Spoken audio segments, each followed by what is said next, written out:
Hold out.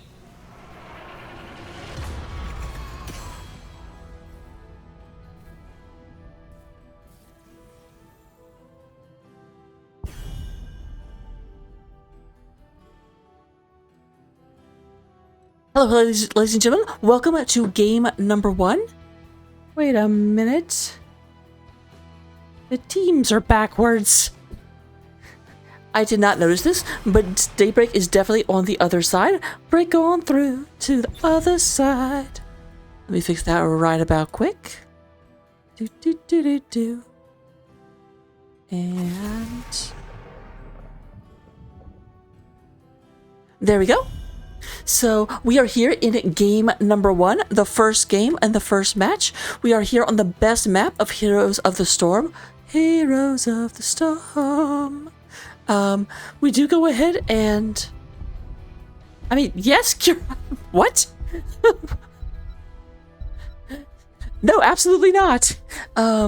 We do go ahead and have Ariel being banned out first and foremost by CM Daybreak. They do have first pick and first ban. That was their decision. They are the number... Oh, it says in the title, I want to say number 2 team in the division, going up against the number 6 team, or maybe 5. Magic Fault Shift. I'm sorry, I said the title a long time ago. I don't remember. But Fault Shift looks like they are very, very specifically looking at tanks, banning out Johanna and also the May.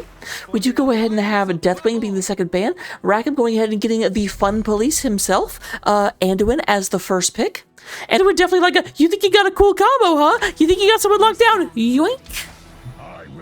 To my last breath. We're going to go ahead and have Jacer coming out with Vala. Vala, the hyper carry extraordinaire, the first oppressive hero of Heroes of the Storm. And we have Rhaegar, both teams picking their healers up before the second ban phase. So Ariel banned out, nothing else really being banned. We do have the Anu Barak. Thank you, Tiger. I appreciate you.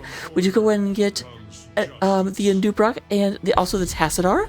So this does mean that I don't blame them for taking Andubrak. It does look like Magnitude Fault Shift had very much been prioritizing tanks. So CM Daybreak says, let's get our tank before they can ban any more of them. Thank you, Curest.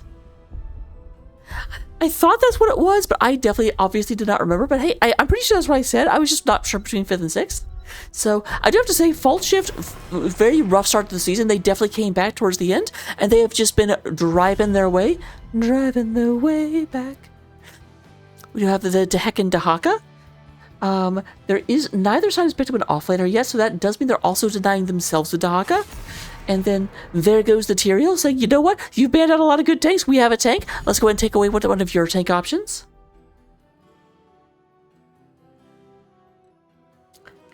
We still have 5 picks left. Second 2 coming out on the side of Magnitude. They still need a tank. They need an offlaner, and they need their second DPS. Both sides did take a DPS before the split.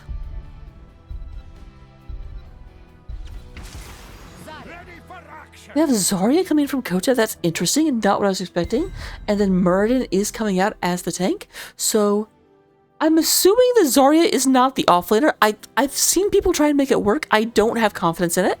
So we still have Cypher, most likely coming out with the DPS to, this is not surprising. Controlling top lane is super important on this map, so they are going to go ahead and try and come in and control that top. So MVP will be on the Sonya. And there's the Ghoul Daniel. Alright, and they go to the Malthael to fight the Sonya. Malthael is, it's interesting. Sonya will absolutely destroy this Malthael until 4. At 7, it kind of evens out a bit. And then Sonya has to be very, very careful once 10 is obtained. And before we go in there, Hoku did ask for boots. So these are my long boots. These boots go on basically forever.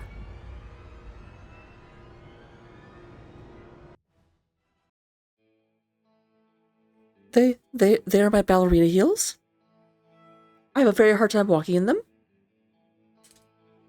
And here we go.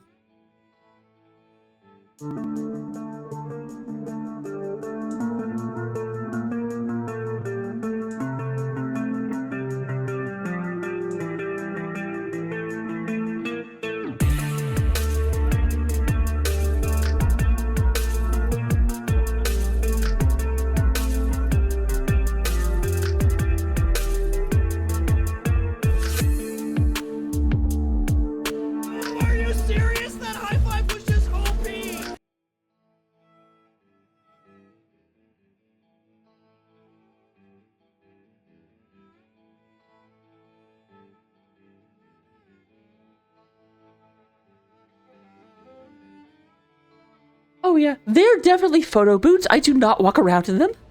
That would be difficult. Okay, let me go and get these tracer lines off of here. I'm not playing tracer, I am playing the observer. Alright, coming into game number 1, representing CM Daybreak, our number 2 seed, and theoretically the favored team in this. We have Aura playing the Tassaface. We're going to go ahead and get Rackham coming out here on the Boy King, Anduin. Death Punisher on Anubrak, the Beetle King. We do go and get Weenus up here on Ghoul Daniel, and MVP is playing the Sonya. On the other side, doing a battle against them is Magnitude Fault Shift, our orange team. We have ES Cypher on the Malthiel. We're going to go ahead and have Kotep coming out here on the Zarya. Jaster is going to be riding out on the Valalalala. Primary Medio is going to go ahead and be on the Rhaegar. And Liskatuya is going to be playing the Muradin. Not Muradin, that would be illegal. That would be Magnitude Fault Shift, because it's the best map. I do not blame this. Cypher not bringing that. Cypher knows, even if it's just Sonya, that they would have a disadvantage into Sonya at level 1.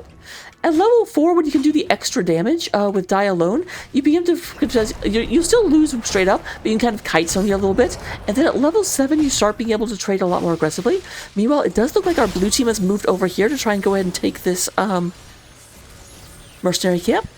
They will be matched on the other side. Every single person on this map, 100% is just... Nope. Venus does go in and stay in soak. I was like, never just going to camps. The beacons are energizing. You have to control them.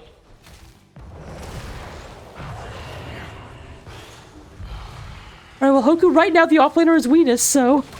We'll see if Venus can carry the team. Ouch! Meanwhile, they do have Death Punisher and Aura moving in, going and doing damage. It does look like Magnitude went ahead and ran up to get the second camp, which did leave a lot of damage to be done. Although actually not that much. Neither tower looks all that damaged.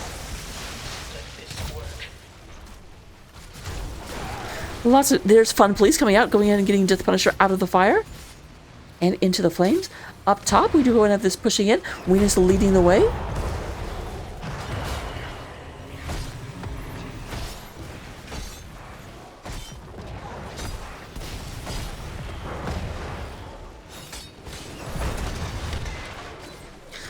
El Cypher's gonna have a hard time dunking on kids if he's up against old man Venus.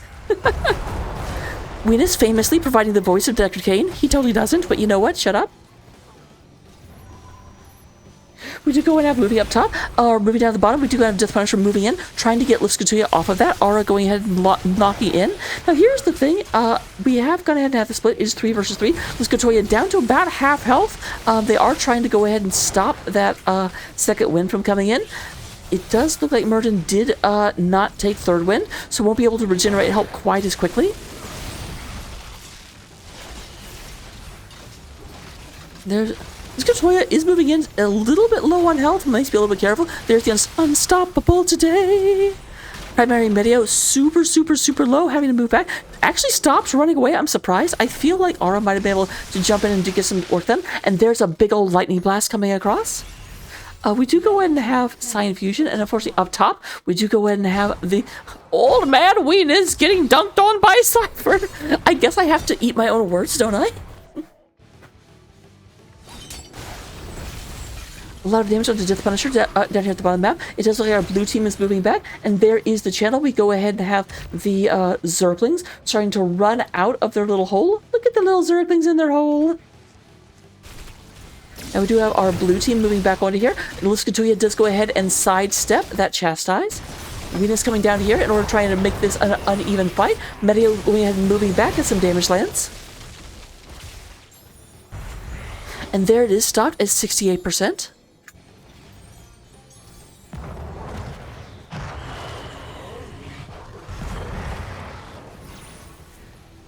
Alright, we're going to have Zarya moving down here as well, but we did have Rhaegar going in the Hearth back. Sorry for that rather abrupt movement. Alright, let's go see who goes in and jumps back. Kotep is in here into the fire and the fray. Taking a bit of damage though, and right now the blue team is standing strong. Meanwhile, up top, we have a bit of a battle going on between MVP and Cypher. Cypher does win out, but isn't able to actually kill MVP. But MVP will have to hearth back. Does give top control, but bottom is standing strong against the aggression of the orange team. Are going ahead and getting a little bit more tickle damage done to those towers. Meanwhile, it does look like Venus is leading the charge against these flame bats. Hell bats, I think they're called. Skatoya moving in there. They are giving this up, although Sonya is alone up top, so she should be able to retake that very quickly.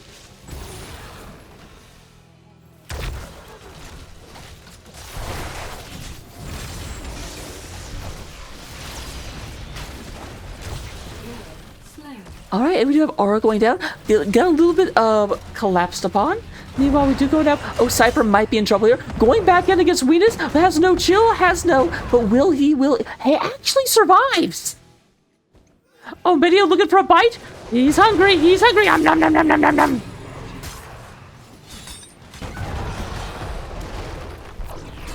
Oh, MVP?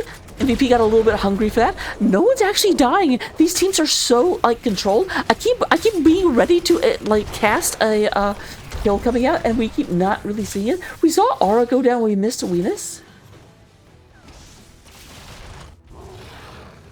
There's the rotate away.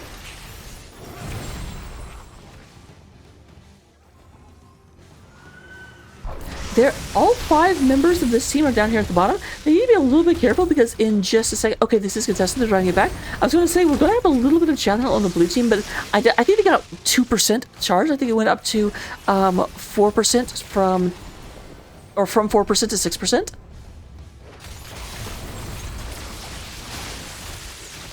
little bit of damage onto Luskatuya.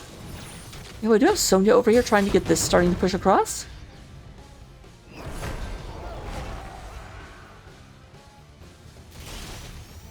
Alright, there's the charge coming the other way. Nothing doing up there, but there is a move in. This is 4 versus 3. We're going to have to be a little bit careful if we are the side of CM Daybreak. CM Daybreak moves back. Oh, rack him, rack him, rack him.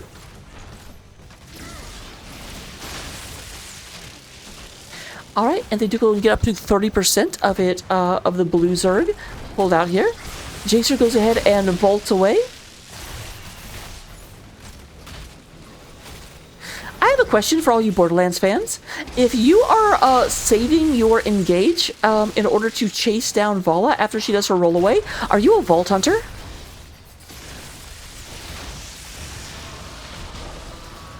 Alright, there's the 100%. Here comes this massive Zerg wave coming out of the bottom of the map. But we do go and have a kill onto the Maraudin Murden. That is not Maraudin. I shouldn't say that. I just like saying Maraudin Murden, even though the skin is banned.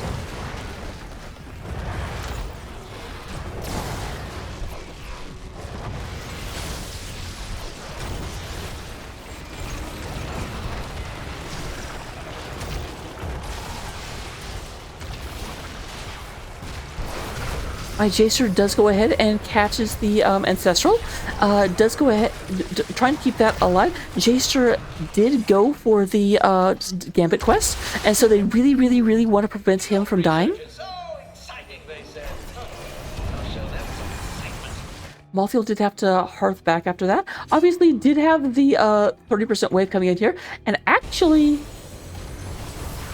Like, honestly, I feel like the top took more damage than the bottom. However, lots of Aura down to 75 health. Wind is super low as well. Goes ahead and gets some draining going on onto Kotad.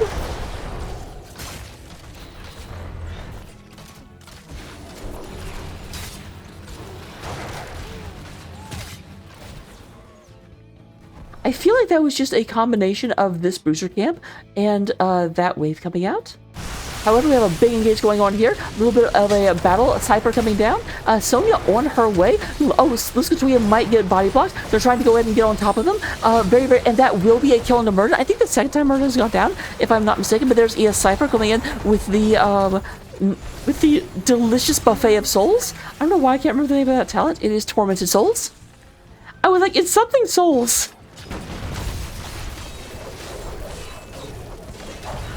Koteb not in a very good way right now, and there's the boss. And I do think CM Daybreak's gonna be like, okay, well if the boss wants to tussle, we'll go too.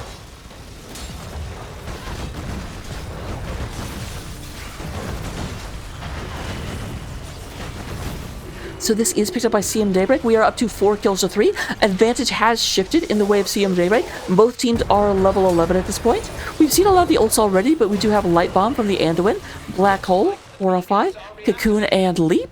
Here we go. We do also have Ancestral Healing, Reign of Vengeance, Tormented Souls, Avatar, and Graviton Surge.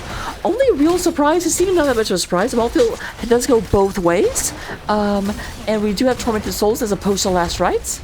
But meanwhile, up in the top, we do have our first fort going down against the might of CM Daybreak. The beacons are active once again. Control them before the enemy does. Look, sometimes angels get hungry. Oh, Aura, a little bit of trouble. Aura. Okay, there's the Black Hole. Black Hole goes and has a nice disengage, but they cannot stay here. There's still 4 of them down here. Venus is just now getting onto the battlefield, but you know what? I said they can't stay here. I may be lying because there's MVP. Sonya coming in the back, but Aura goes down. And we do go and have Malthael showing up as well. There is a Venus. Venus goes ahead and gets tickled by the Death Wave.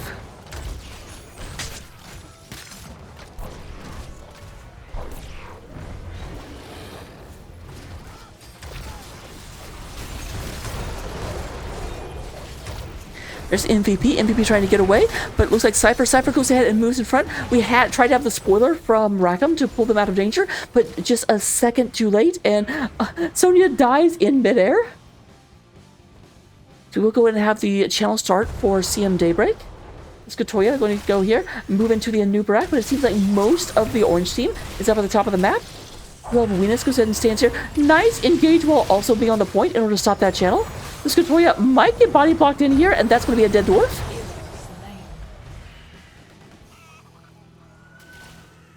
But meanwhile, this was picked up, and it is just moving in. Now, these will get cleaned up by the fort, but theoretically, this guy, the Raven, is just going to hang out and shell indefinitely until someone goes up there, which, as I say that, Sonya does make her way up to the top of the map.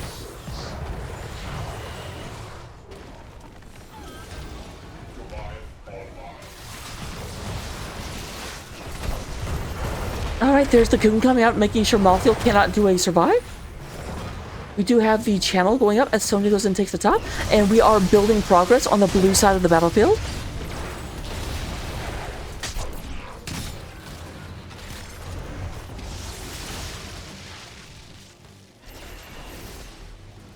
Alright, everyone is down here. It is a fight for the bottom, and it does look like they do stop the channel, at least temporarily. So with that being said, we do go ahead and have Skatoya up here, trying to go in and get this taken care of. It does look like MVP has moved up here to try and get the Hellbats.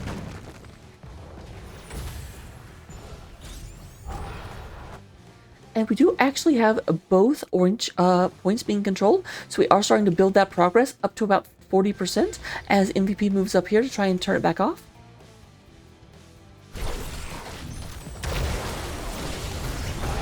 Alright, Sonya moving away, but that means that Malthael can go back on. But here's the big engagement. We have the Light Bomb, and there is, oh, fantastic, but there is the leap in from Sonya. Venus goes down, Anduin goes down. That was an absolutely wonderful Graviton Surge. Really acting almost like a mosh pit. And that's going to be 4 men down on the side of CM Daybreak. 4? Did I say 4? Make that a 5-man team wipe. We do have that being picked up right now by the side of our orange team, and they're going to be like, you know what? You guys have all of the stuff. You have all of the Doritos. We want to go ahead and get some of the buildings for ourselves. Red team has destroyed a fort.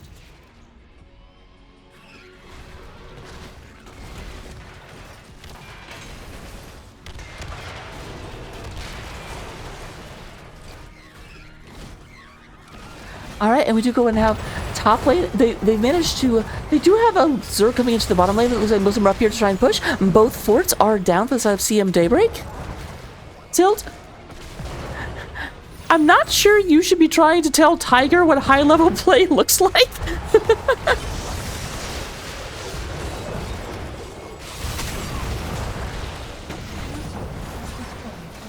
However, it does look like the Guardian that could just go ahead and at least even us up. Assuming that this gets cleaned up, which it looks like it will, we're going to have a relatively even game in terms of structures. We do have a level 16 advantage on the side of CM Daybreak. Another day. Or no, on the side of Magnitude. Hellbat coming through.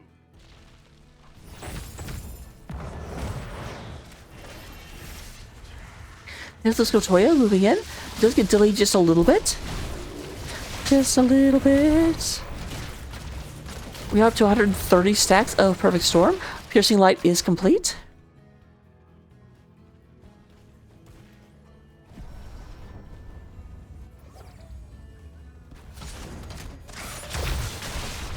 I'm a bit surprised they went for that, because like obviously they jumped on the tank instead of letting the tank go by, because it did not look like they were scouting that bush. That is a double kill. CM Daybreak coming in here, trying to go ahead. Looks like they will turn around and look for the boss. They've gotten 2 kills, and so now they get another free boss. Boss was critical of them.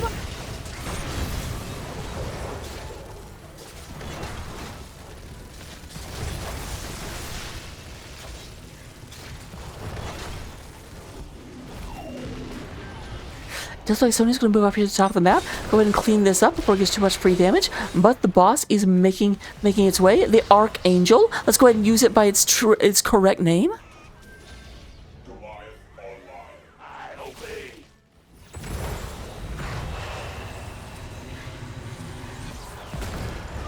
spike from the beacons. They'll be active soon.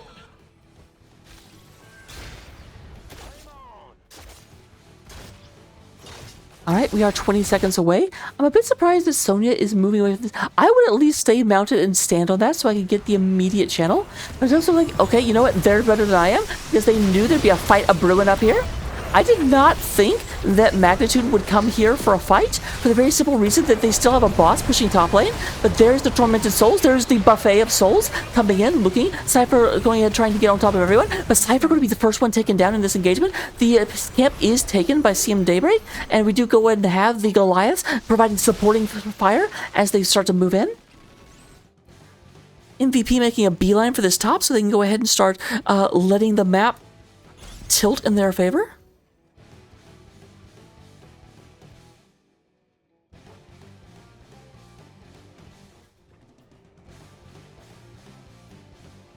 Alright, we are building up to 42%. They do go ahead and hold off the aggression at the bottom lane, but they're going to have to. We're at level 18 everyone.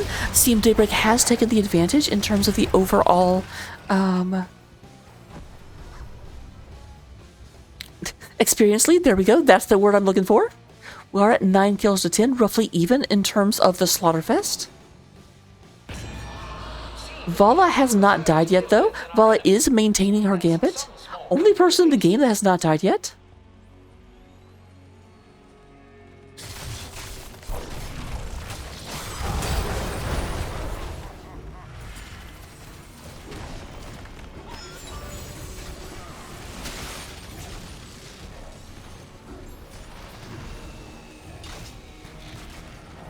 Yeah, massive Zerg push coming in. They haven't killed anyone yet. That should help, but it depends on if they manage to pick anyone off. There's Liskatoya moving forward.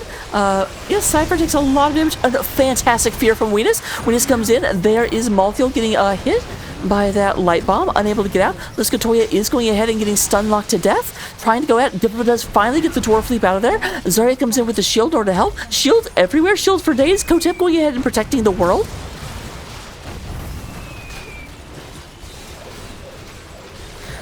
Okay, there's the double stun coming into the Punisher, followed up immediately by another stun, and we are down to basically 0, as game number 1 is ended in favor of CM Daybreak. Whatever else happens, we're not going to have a 3-0 against a higher tiered opponent from Magnitude Fault Shift this time around. But I will say that that game was incredibly even, so like it could have gone either way. I definitely am not expecting a blowout in the other side either. 10 kills to 10. Let's go. We do have, in terms of hero damage, Aura leading the way with 65,000. But Weenus, you know what? I'm going to call that a wash. That's 65,000 either way. Aura beats Weenus's damage by, I'm going to call that 74. We do go ahead and have Kotep with 47,000 on the Zarya. In terms of healing, basically a dead heat. Rhaegar does heal 77,000, 73,000 be killed by Rackham. Killed? How about healed? The different rhyming word. But here's the thing. Keep in mind how much more damage was done by the blue team. So Rhaegar had more to heal than Rackham did. So that's actually very impressive from Rackham to be that close with that much less healing. Or to heal. Though I will say, to be fair, Weenus was hurting himself, so that kind of padded Rackham's numbers, so you know what? Gotta take that in consideration. In terms of the offlaters, well, neither offlater led in soak. Good job, guys. Sonya does beat out Malthael in terms of overall soak, but the real MVPs were Tassadar and Vala, apparently. But, we will go ahead and see you in game number 2, everyone. Don't go anywhere. After these messages, we'll be right back.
All right, here we are on Battlefield of Eternity. Another 2-lane map, which makes me wonder if...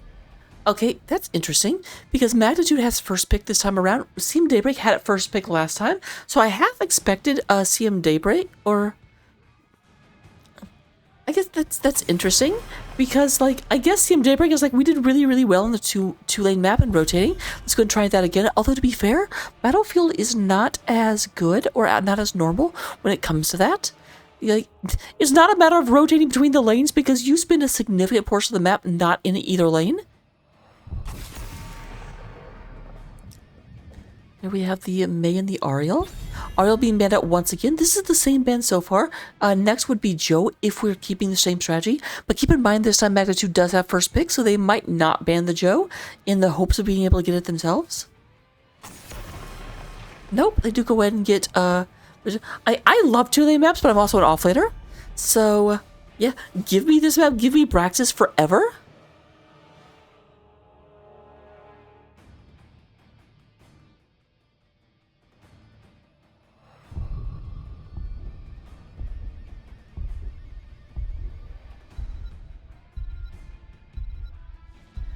Oh, that is a good question.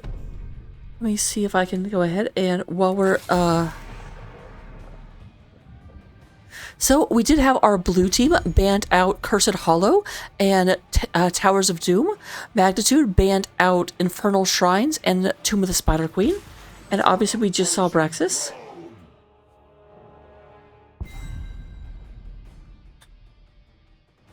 So we do go ahead and get a Dubrak being the first pick by Liv Skatoya. That is taking that away. If you remember last game, we did have Liv Skatoya had to be on Muradin because they weren't, Dubrak was taken from them. And Death Punisher coming out with the ETC, interesting. I did make a point of saying that the Zarya was acting like a mosh. So apparently Death Punisher took that personally. It's like, no, I'll show you a mosh. Rackham once again being the fun police. I don't know why I forgot how to say fun police for a second, but I sure did. Anytime you're ready. Anytime we're ready.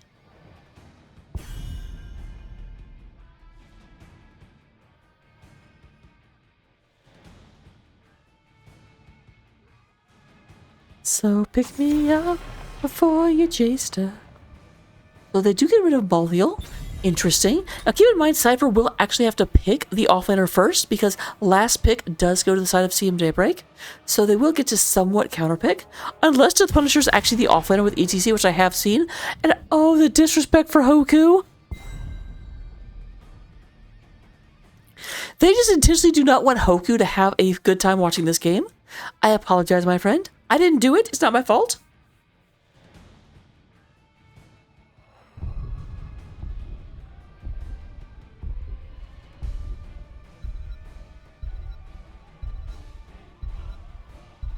Alright, we do go and have our picks. Aura coming in with the Orphea and Weenus on Li Ming. Interesting. That's a double mage, though, to be fair. Orphea is only like half a mage, because Orphea definitely gets a lot of damage from the auto attacks, because the chaos kind of builds off of hitting with abilities, and then the auto attack does extra damage. Interesting. We have Koteb coming out with Imperious. So far, everyone's wrong. Oh, now that's interesting. So they're going with a big, beefy front line, and we're trying to protect the Raider and make it difficult to come in. That will actually work decently against the mage heavy comp that's coming out of CM Daybreak.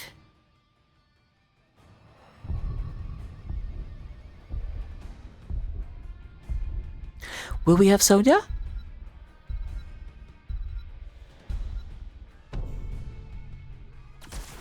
My blades are yours. Yep, we do have Sonya coming out. Though I don't like that skin, MVP.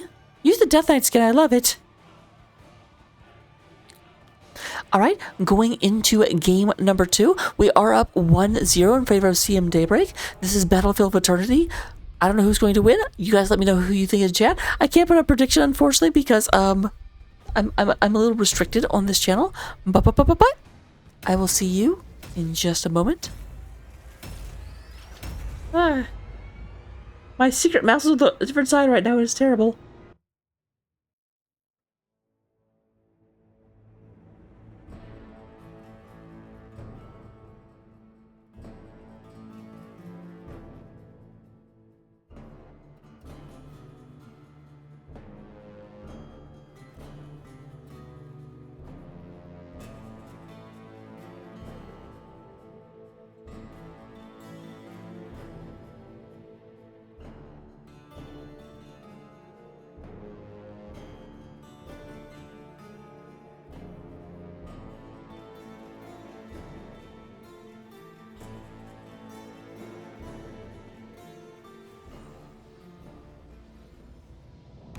All right, coming into game number 2 here on Battlefield of Eternity, representing our blue team, winners of game number 1, we do go ahead and have CM Daybreak, the Cavaliers of Calamity. Wheatus is playing the Lee Mingus. We do go and have Death Punisher playing the ETC. Aura coming out here and playing the Orphea. Rackham going to be on the Fun Police himself, and Win. And we do go ahead and get MVP once again on the Sonya. Opposing them from the orange side of the battlefield, representing the Monarchy of Malevolence. We have ES Cypher playing Samuro, as well as Clone Samuro number 1 and Clone Samuro number 2. We are going to have Livskatoya onto the Beetle King, Anubarak. Koteb coming out here and playing the Imperious. Primary Medio playing the Old Man Deckard Kane. And we will go ahead and get the Jaster playing a Raider, but Aura absolutely tearing into Raider in the first couple of seconds.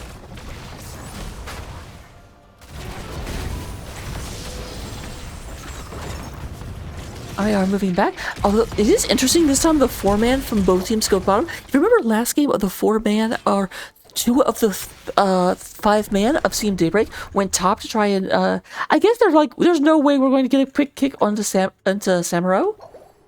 That just does not happen. I thought I saw a fight, but not really. Very early camp on the side of CM Daybreak. That's a little bit weird.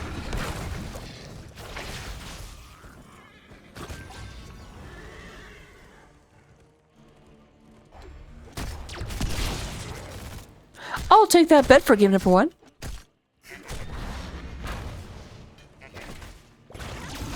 Alright. And there's Jaster. We just trying to... Oh my gosh, the jukes! And here comes Cypher. We just went for it, and nice boost from Jaster. Jaster did not let that happen. I do like how the rest of the team just turned out like, we're not getting this, and we just like, I'm gonna get it. No, I'm not. Meanwhile, however, we did go and have our orange team move to the bottom of the map. They are just leading this to get killed with no real defense. However, there's Livskatoya moving in down to about 25%, but there comes the rest of the team coming down.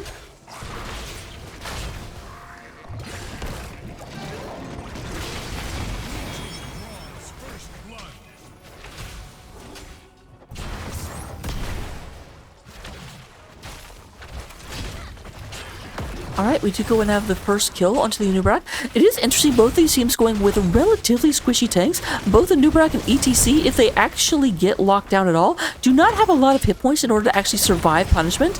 Like, their defense is in their mobility and their ability to stun the other team.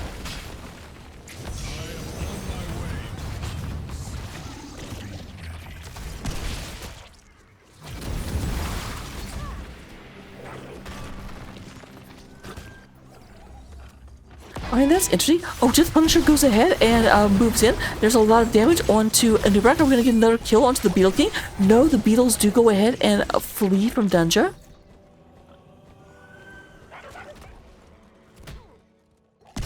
I shall purge your evil from this land, demon.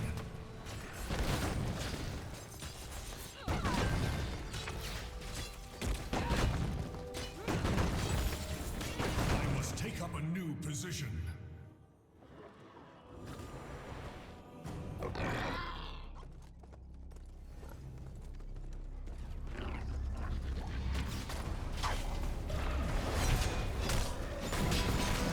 Right, it does look like we've got... The blue team is actually doing... moved in and got a lot of the race done. We do go and have Sonya up top, going ahead and getting that cleared. Livskatoya takes a bit of damage. They're trying to go ahead and keep Wheatus getting this free damage in. But of course, Wheatus is in this relatively defensive position. Livskatoya trying to block these battle shots from coming through, but not going to be able to block anything for the Hall of Storms. Primary Meadow going ahead and moving forward. There is the route onto Sonya. But Sonya's just spinning away and hitting the Immortals, so she's not too upset about it. And we do have the Forces of Heaven do win the initial conflict. Ilarion is going to move up to the top of the map.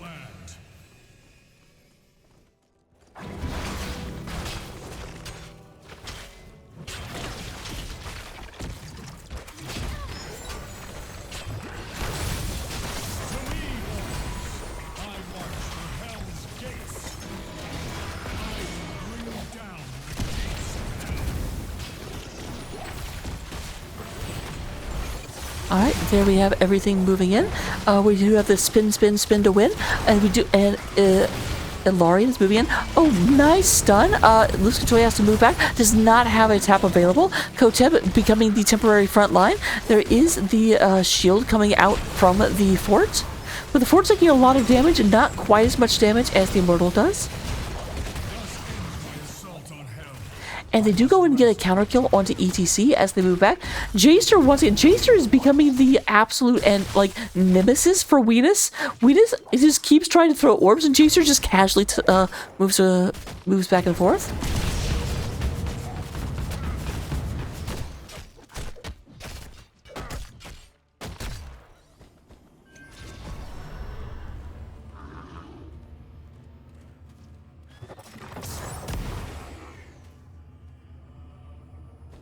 Alright, looks like we have a strategy where they're trying to get this out just every time it comes off cooldown. They know it is critically important, and so it's just like, we may not get this at the most opportune times for each wave, but we're getting more of them over the course of the game, because we're not waiting around. And actually, while I'm following these guys go up here to do nothing, we do have a kill at the bottom. We're at 2 kills to 2. But a lot of the orange team is down here, which means they're not protecting this, and that will cost them in just a second.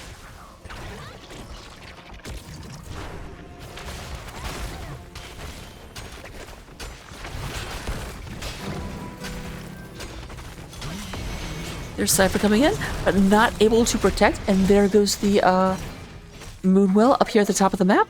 It does look like the majority of them are going to go back and get mana. Everyone else is moving down in order to stop the counter pressure from building too much.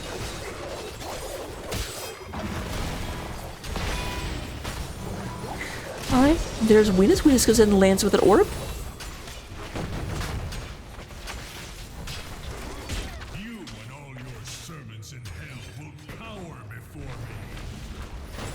Alright, there's the attack going in. But here's the thing, I'm not actually sure, because Weenus did not go the Seeker in order to do extra damage.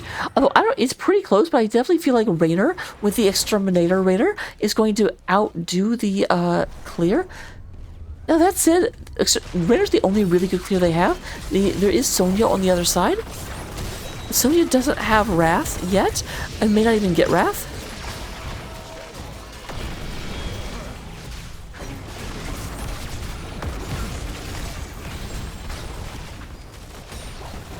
But they have decided to fight over here. We do go and have MVP moving back right into the loving embrace of Cypher. Oh, we actually had a whirlwind battle between Cypher and Sonya for just a second. And now it looks like the demon, Belith, is going to be the next one coming down. Primary Medio, though, getting knocked back. And meanwhile, up at the top, we did go ahead and have people being cleared out. Yeah, okay, you guys get the Immortal, but you lose literally everyone else. We're just waiting for another boop.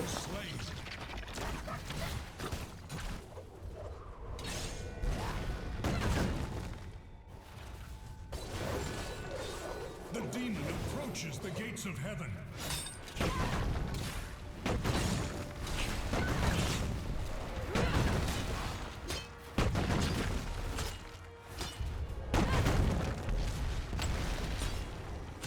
MVP down here. It does look like everyone has respawned, so this will be a retreat. Cypher looking for the Punisher, not quite able to get them though.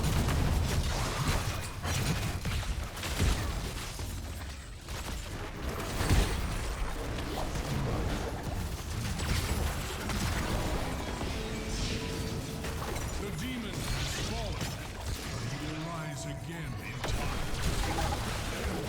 Alright, everyone does miss that. There's a stay while and listen, doesn't catch anyone.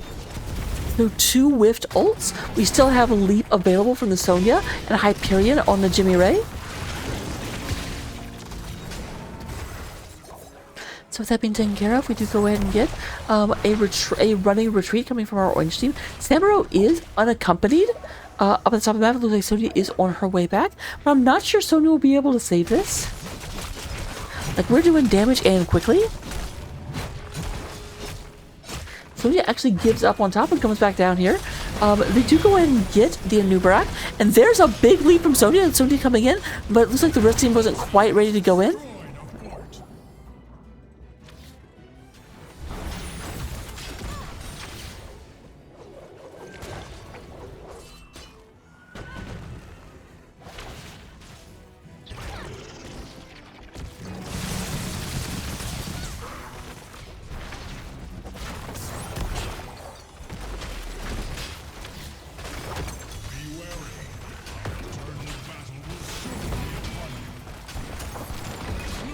Well, there's one of the buildings falling. Both sides are going to move in and get their shaman camps out. MVP working on this one. Meanwhile, this one's already been picked up and is heading towards the top of the map. Heading towards the top of the map.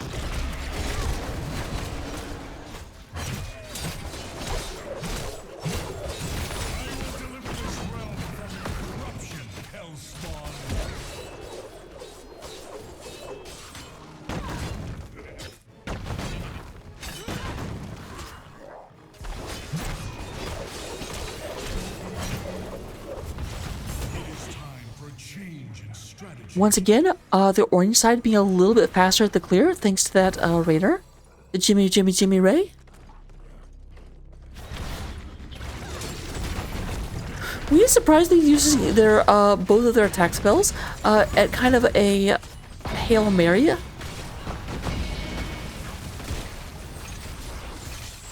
Alright, and it does look like... Oh, they are trying to get in here though, but... Big, oh my god, that was a lot. Fantastic knockback. We do go ahead and have Kotem getting the stab in there. And they are trying to go ahead and beat this. I do think, yep, Belith goes down. Such a lucky thing where they managed to push back that light bomb. But there are 3 kills on the side of CM Daybreak.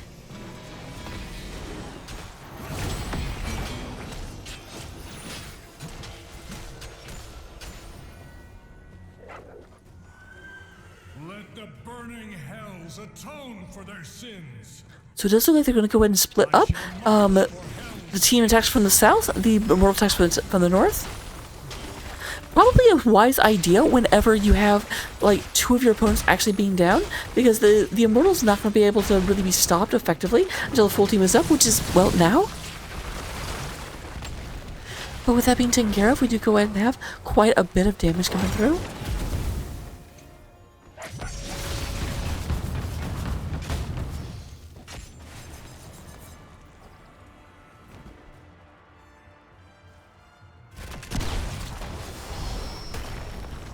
Thus ends my assault on hell. I must rest for a time.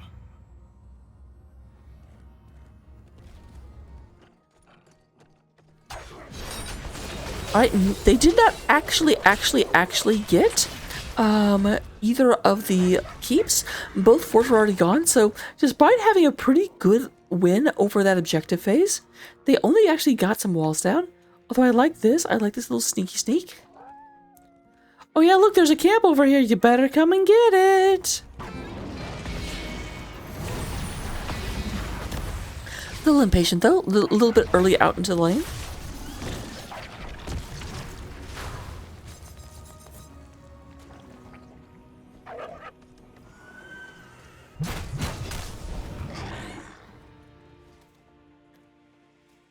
Cypher might be in a bit of trouble here.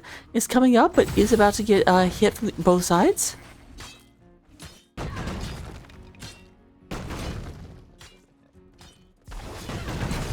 So that's interesting. These 2 actually moved away and are actually leaving. Looks like the invasion is happening down here. Just Punisher goes ahead.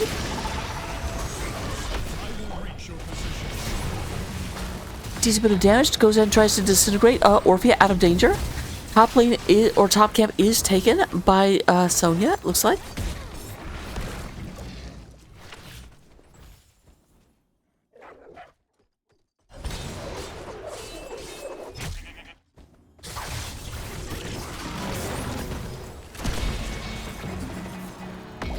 Repent before my wrath, demon.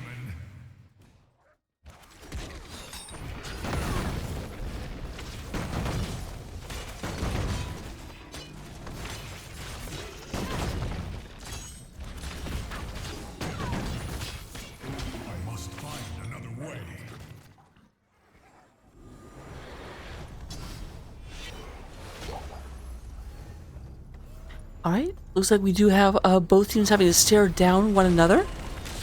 However, you need to be a little bit careful on the side. We have the Light Bomb. Light Bomb goes out, catches Koteb and Luskatoya. But Rackham going down. The teams got a little bit separated. They went back in order to go ahead and get this.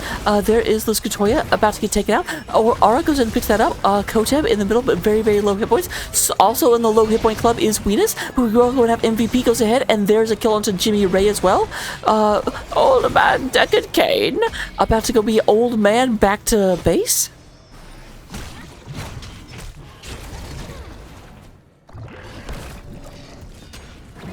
That's going to be 4 kills to 2 in favor of CM Daybreak, and we are at a 2-level lead for the CMers.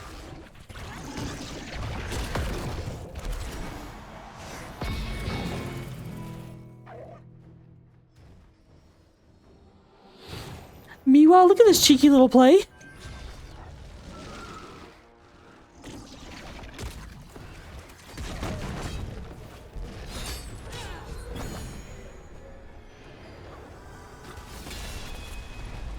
The light of the crystal arch shines on. I'm not positive that will be GG.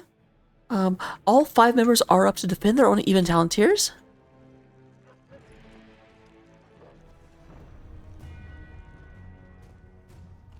I will cleanse this land from corruption, Hellspawn.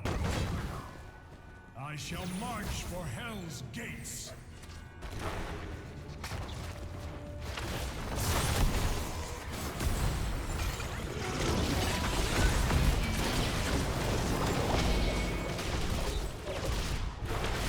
Alright, there's the Hyperion going across. Hyperion does not do all that much damage though, which is a problem. We do go and they actually have Samuro counter pushing bottom lane, but there goes the first fort, and there's a big leap, followed immediately by a Light Bomb. We do go and have that. No one actually gets hit in the Orphea ult, however, and we do go and have Death Punisher. Death Punisher does have to move back, but meanwhile the core is taking damage. Looks like it won't get through shields. My assault on Hell. I must rest for time.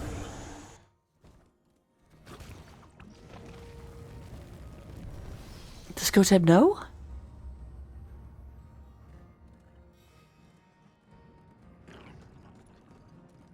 So they were waiting to try and come out, but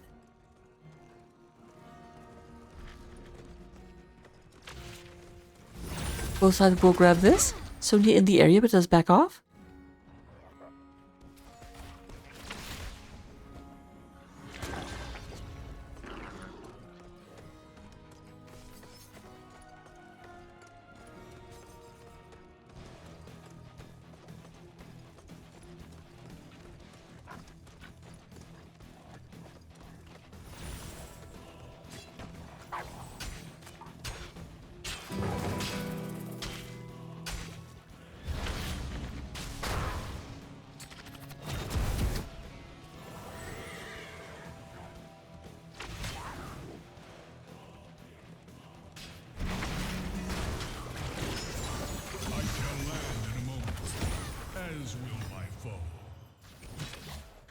They are coming in, and once again, Samurai is pushing the opposite lane, trying to get damage done, trying to clear things out ahead of time. But meanwhile, that does leave the 4-man trying to hold back the 5. There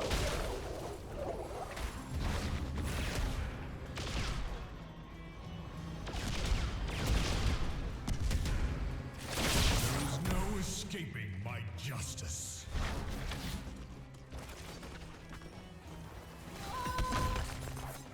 MVP does have to burn Leap in order to get out of there.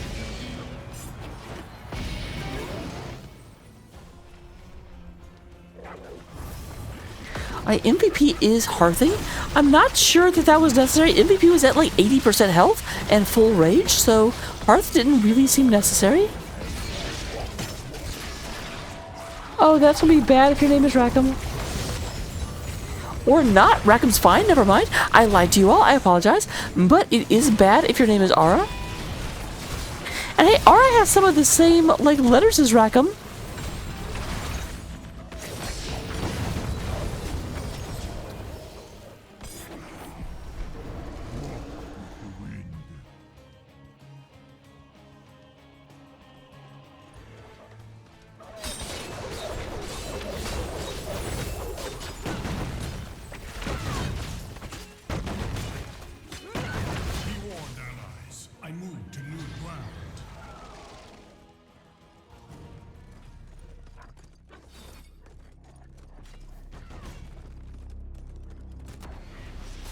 Alright, looks like we got a little bit of a fight up here.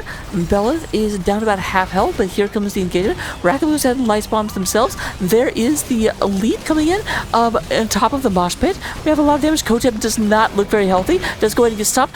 Gets stopped right into an orb from Venus. Fantastic. MVP super low, trying to go in and get out of there. Does go ahead and get the stun, but only on Venus. It looks like MVP will survive, at least for the time being, but Death Punisher may be a different story. Rakab also super low, and this is just going to get cleaned up.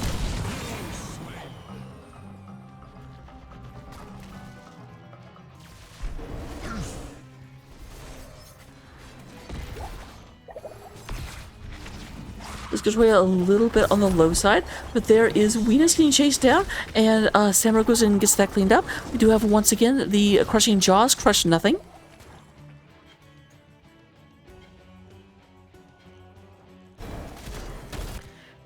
So you have to have a turnaround, but we're on a pause. I have to go back to the in-between screen. Don't anyone coming and cheating by looking at the mini-map.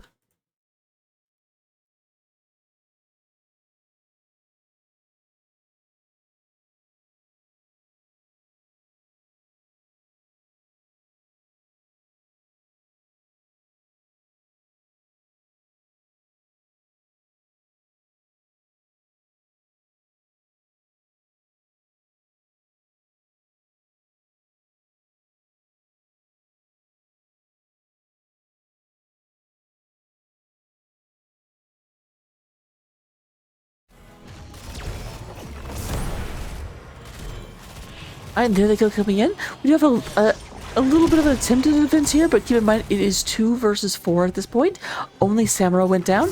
Now there is this to distract, or not Samuro, only Imperius went down. There's this to distract the Samuro, but those look like the Aura and MVP are going to move down here in order to try and get the bottom lane, in order to get some side pressure.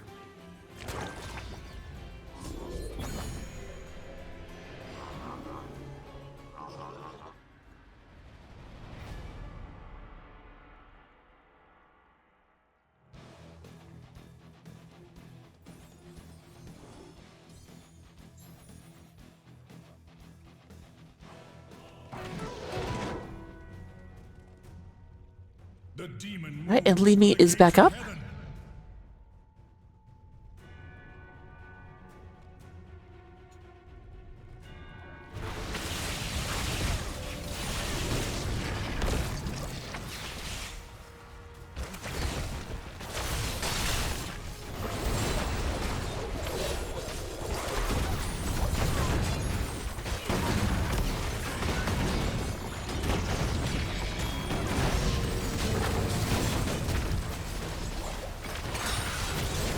I do have this move again, but meanwhile Samuro is coming in on the top.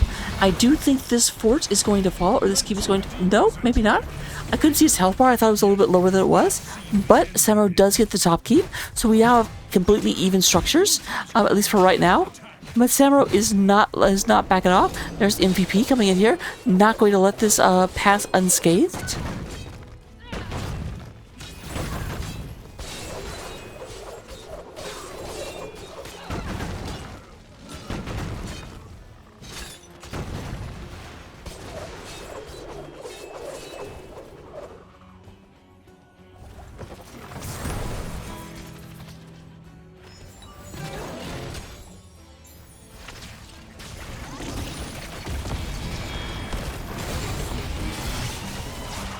Alright, there we have Moshpit coming in, but big stun. Silence coming down on ETC. ETC can't do anything. Orphea is stuck inside a cocoon, and there is the stealing of the cow.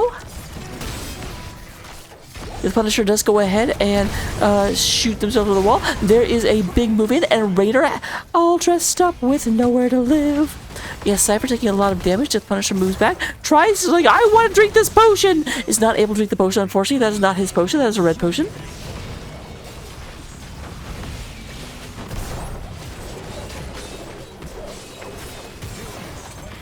Oh, MVP is coming after Primary Meteo, but we have a double kill, and it's only Sonya against the world. Slain. Blue team dominated. That will probably be game number 2 as we start to move into a tie series. I fight for the glory of the high heavens. Now, if this was quick match, they would stop and go and try and get the objective right now. But this is not quick match. The teams are better than that. So with that said, we do go ahead and have game number 2 ending in favor of Magnitude Fault Shift. Come on, Anduin, kill them all!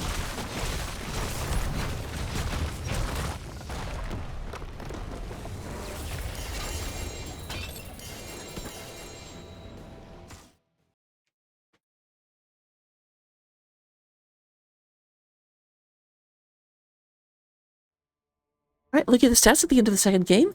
In terms of damage, we have Aura absolutely burying the competition. 72,000 damage over the course of the game, 69,000 coming from Li Ming. Clear advantage in damage on the side of the blue team. Jacer does come out with 44. Healing-wise, Decker does get the most healing, but again, more to heal. 74,000 compared to 66,000 from Rackham. And in terms of that experience soak, Saburo does absolutely run away with the soak.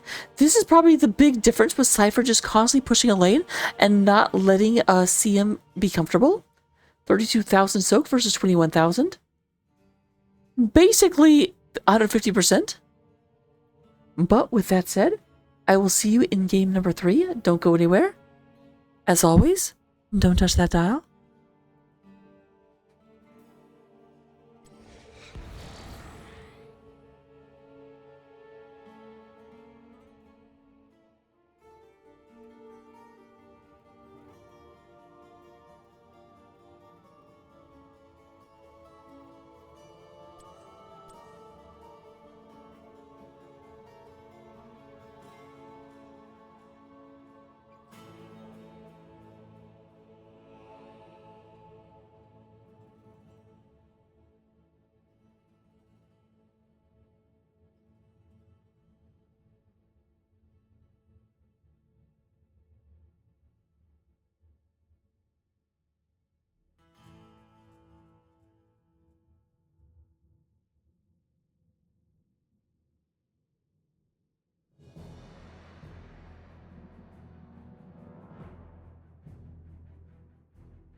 Pardon my vanity. We are here in game number 3, a little bit faster than I thought we were going to get into it, but we are here, and I'm absolutely okay with that because it is 11:17 on the East Coast, and I'm just but that does not matter.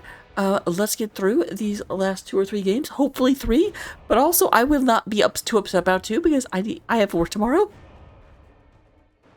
First pick and first ban once again on the side of CM Daybreak. It is funny, after Magnitude lost, actually both of them took Trey Lane, or both of them took first pick. We have the same band. Dingo, I don't think there are any other 2-lane maps. We've had Braxis, we've had Battlefield, and like Hanamura is not in the map pool. Haunted Mines is not in the map pool. So I don't think there are any other 2-lane maps. Oh, interesting. We have Dahaka being banned out. Now, keep in mind, the last 2 games, they banned out Johanna and, I feel like it was actually Johanna in May. So this is a very, very different. They're basically opening up the tank pool for this game. They're like, you need to be on the best tanks you have because we're going wild. We're going to be ripping you guys apart. So be on the strongest prevention you can get. Never mind, they do take away a new Barak still. A new Barak, a new Barak. We have Anduin on Rackham again.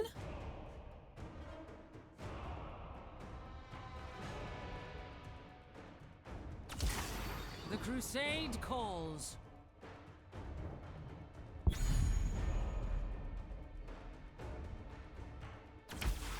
For the alliance above all. Alright, so we do have Johanna does get picked up by Death Punisher, has been banned out the entire series. It's up, so they're going to take it. Anduin does get taken by Primary Medio, taking that away from Rackham. Not going to have access to that in this series. So Rackham's going to have to flex their healing muscles. Or not heal, one of the two.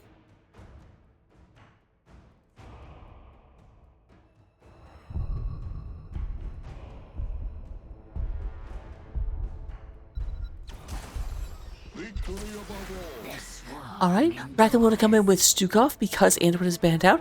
And we actually have the Zag Zagoom coming out from Ara. So we do have a ban. We do... Zagara is probably the offlaner, which means we only have DPS picks left. Which DPS are you afraid of? You are playing Falstad, so you may want to take out a high mobility. No, they go ahead and they say, no, Zagara is not the offlaner. You know what, that is fair. Ara is not typically the offlaner, so they just wanted to get MVP away from that Sonya. Sonya is scary.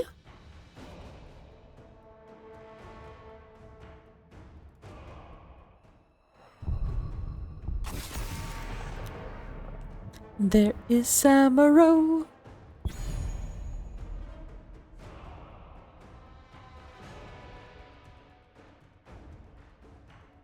Wait, really, Kira? The OG Hell Demise was awful because the grave golems didn't reset, and so it was just like they just pushed, and you kill them at the core, and they just get back up at the core.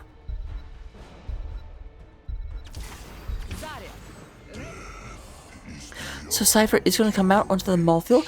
Interesting that they're grabbing Malthael before last pick.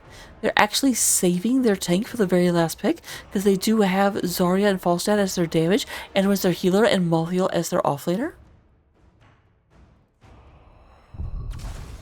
Hell, it's about damn time. There is Tychus, da da da da da. All shall suffer. So we'll go ahead and end up having Leoric against Malthael. Now that's interesting. Leoric does very well in Malthael until 10. If Malthael goes for Tormented Souls, then I feel like Leoric wins that matchup. But if not, if Malthael goes with Last Rites, that just absolutely destroys Leoric. Leoric can't win a fight against the Last Rites Malthael, or it's very, very difficult.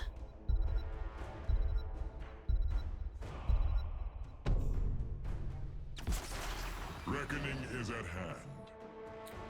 And we have, interesting, Tyrael tank. Let's go. But with that, here we go into game number 3. We are tied 1-1. One of these teams will be at match point after this game. Let's get into it.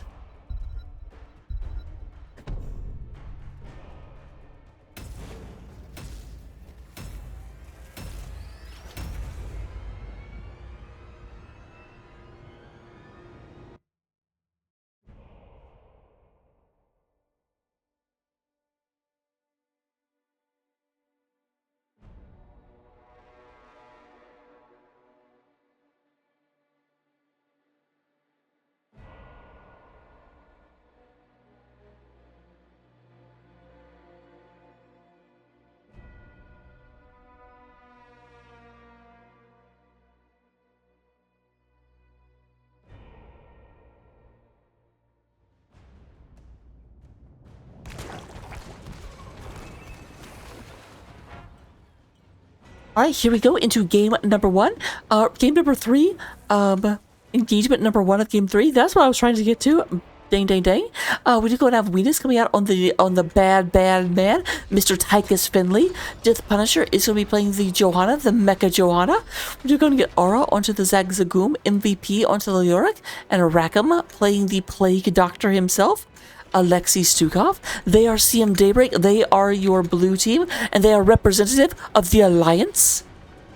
Meanwhile, on the other side of the battlefield, we do go ahead and get on our orange team, representing Magnitude Fault Shift, is Lifskotoya onto the Infernal Teriel, the Jaster playing the Lightning Chicken, Falstad. Primary Medio is going to be on the Fun Police, Anduin. We're going to have Koteb running around on Zarya, Mrs. Shields herself. And who have I not said?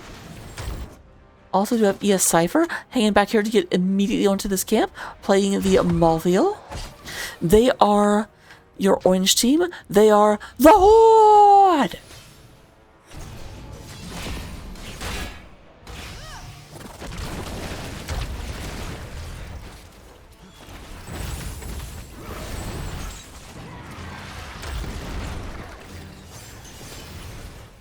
Alright, Aura goes and moves back. Trying to move forward is running into 2 people. We do go ahead and have Venus and Rackham go ahead and pick this up in order to get the counter push. Now here's always the big question, because yes, we will have faster camps coming out of our orange team, but that does mean that this camp is going to fight under the nope, not quite under the towers.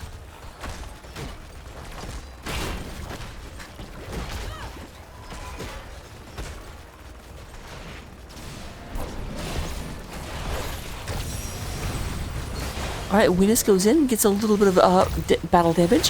Lifskotoya teleports into danger. Kotep goes forward, trying to go ahead and get this out of there. But there's a big pull-in from Death Punisher. Death Punisher trying to get them down. Keep in mind, this is 4 versus 3. This is disadvantageous for our blue team. And blue is peeling back because of it. Zagara is left all by her lonesome. That is a terrible, terrible, terrible idea. So we have to come down here and deal with this relatively quickly. But right now, they're all there. There's Falstad coming down.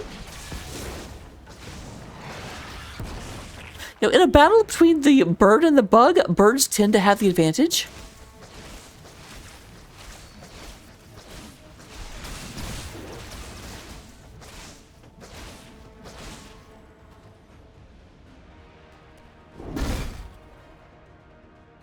My Cypher clearly getting the upper hand in this engagement so far. Cypher does actually take Black Harvest. That's going to be very, very critical later, allowing for a lot more damage, and maybe indicative that we're going for Tormented Souls again. Get ready to free them.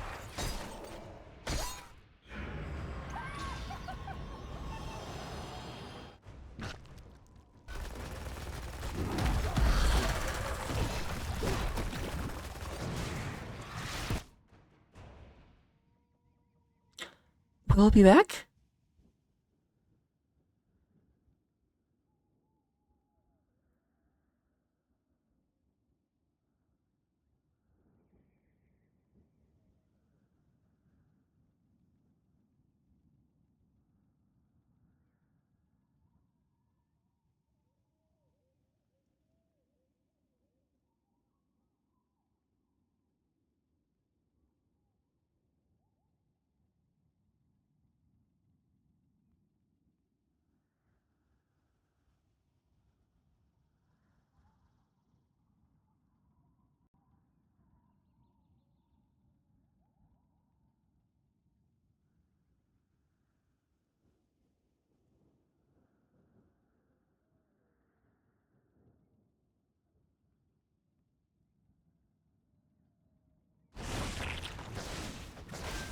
Alright, and we are back. We are down here in the bottom lane trying to go ahead and get this. The prisoners are located in 2 seconds, despite the fact they're already highlighted on the map, so I feel like they've already been located. Keep our prison camp from being captured and get our soldiers out of the fort. They're moving forward. This will be advantageous. Blue is getting this cleared out, and we'll be able to leave the lane a little bit faster.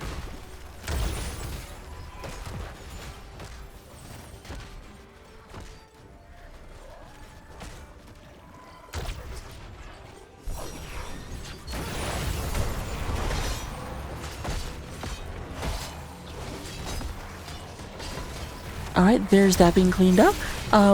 So neither camp going to get a lot of damage done. Neither team seems very interested in the objective just yet. I'm not surprised.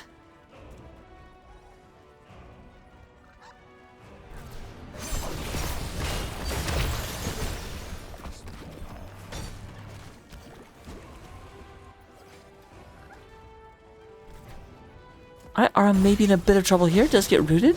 Lightning Chicken trying to get on top of her. Won't, well, will get her killed. I did not think that it was close enough, but does go in and get Ara just behind the gate. And Jace are doing a little victory dance of false statting this.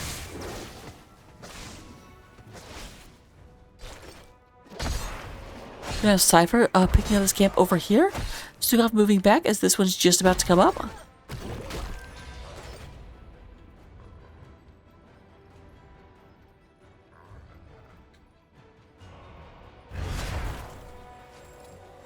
Medio gets discharged, and there is the beginning of our blue battlefield. Now here's the thing though, no one's at bottom lane, and we know what happens. Ara going ahead and putting down some vision in order to see what's coming. That's the thing, Ara's been slowly working on this. She's died once and gotten just about killed once other time.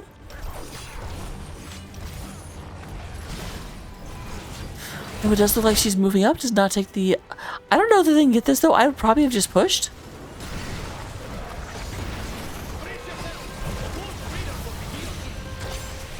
Medio taking some damage from Zagara. Zagara did go with serrated spines, so being able to get those basic attacks are very important. Unstoppable does get pushed, but we have a quick teleport away from the Leoric.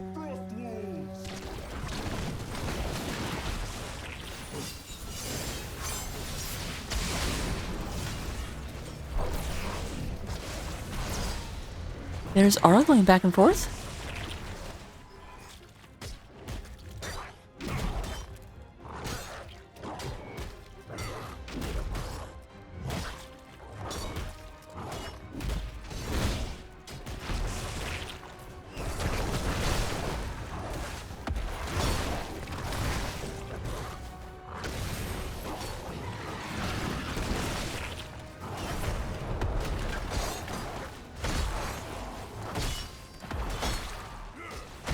Alright, we have that being taken care of. Yes, Cypher moving forward, trying to go ahead and take this advantage, but there the bottom one's gets taken out. It does look like they won't get anything, or at least not any buildings. They do get a kill onto the Falstad. MVP just casually being like, I already killed my thing, so I'm moving forward, is that okay?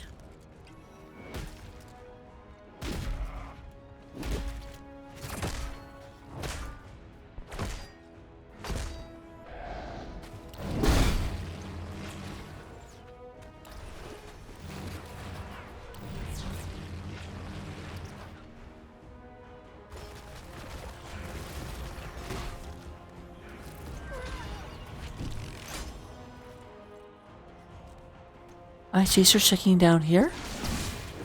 Yeah, serrated spines can definitely be amazing, but the big problem that I have with it is that it kind of depends on your opponent's it's as hard as whose effectiveness depends on what your opponents do. If your opponents don't get into range and just kind of play a poke fest, it's very hard to actually land serrated spines, which is hard to get value out of it. The Horde's captured more of our troops. You know what to do.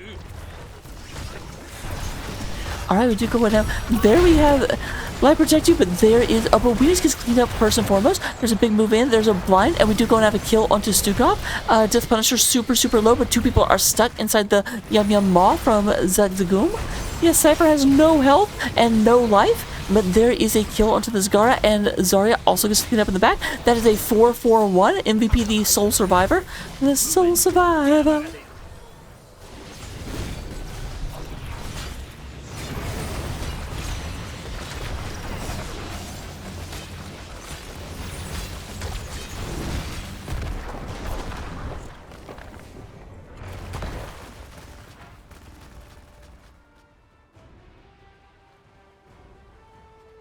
MVP moving to push the top lane.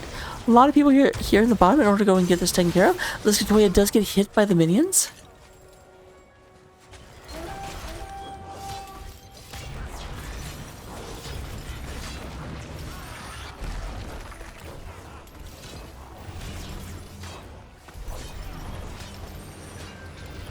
Zagara is down here. They're starting to look at the lightning chicken. They have about 20 seconds. Leoric is coming down. Leoric will just barely get here in time.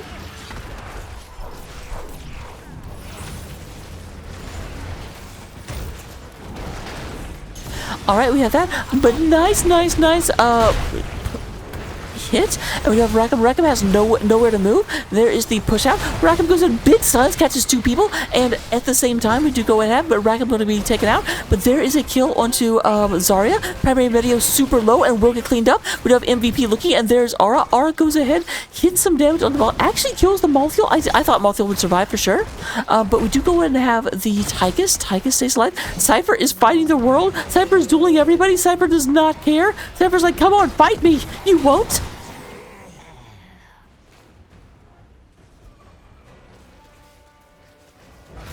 That does end up being everyone going down. Death Punisher has no health, but we do have a Ram or Wolf Riders coming out in order to bring up blasphemous damage down upon their thine enemies.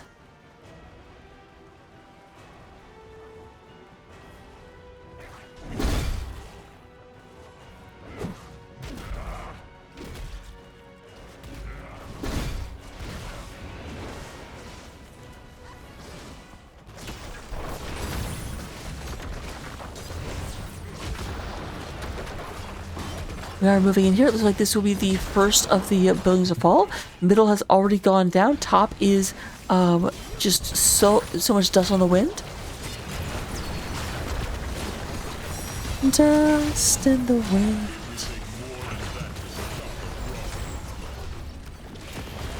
Alright, they will actually save top fort, at least for the time being. We have Zarya stuck inside the Zagdagoon. We do go and have the Draken laser drill comes out, goes ahead and gets some damage onto Koteb.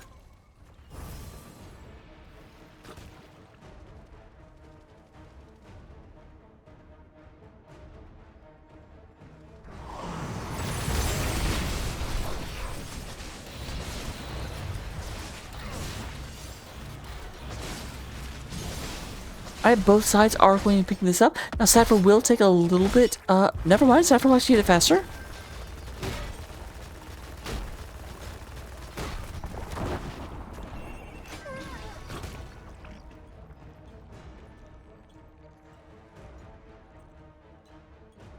Alright, top boss is being picked up by the orange team right now. Blue is in the area though, they may go in on this. They smell stuck of something stinky. They're like, there's people up there, and there is everyone. Johanna going in stands on that point, but there is the gust coming out. The boss is picked up, and we do go ahead and have that big graviton coming out. Teleport out, we have Death Punisher, and that was very nearly what they needed to do, but not quite. Gus went ahead and got that boss, and then we're going to have Death Punisher going out. Tychus going down. Venus does not survive. We have Rackham super low. MVP, the next target. Cypher goes down, but in exchange, we have 4 members of CM Daybreak biting the dust.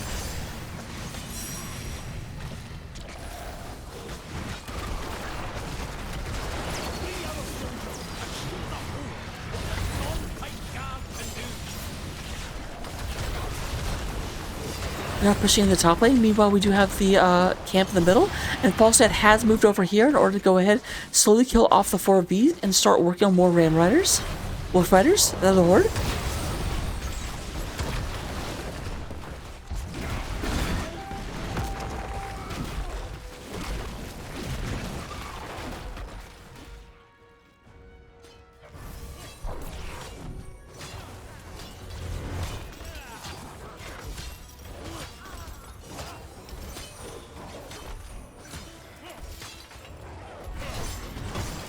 Now keep in mind, although we do have a very good game on the side of Magnitude so far, we do have at level 20, the Silencing Entomb is waiting. Focusing Diodes is also there.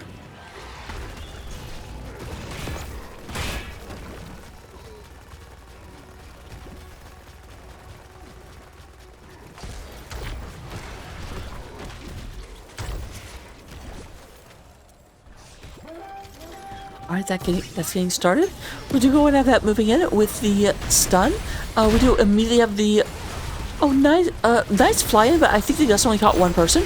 And we do have Luscatoya looking in there. Malthiel is taken out in the back line. We're going to have Kotep going out as well. We do go ahead and get Stukov going down as, additionally. That is 2 for 1 in favor of CM Daybreak. Jacer comes into the back, goes ahead and gets Zagara, but there is that Draken Laser Drill. Primary Media goes ahead and gets them out of danger, at least for the time being. And there's Luscatoya moving in on that Tyrael, trying to go ahead and take Venus out. Will do so. Venus goes down. We now have an advantage for the side of Magnitude. There we go. So with that being said, we do have MVP going in and getting taken out relatively quickly.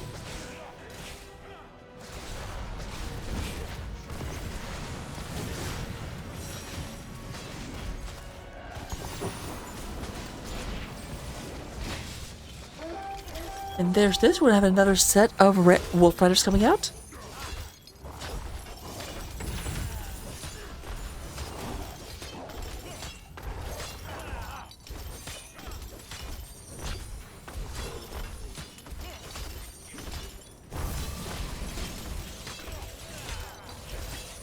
And that is the channel finished. Now we will have the Null camp pushing against middle.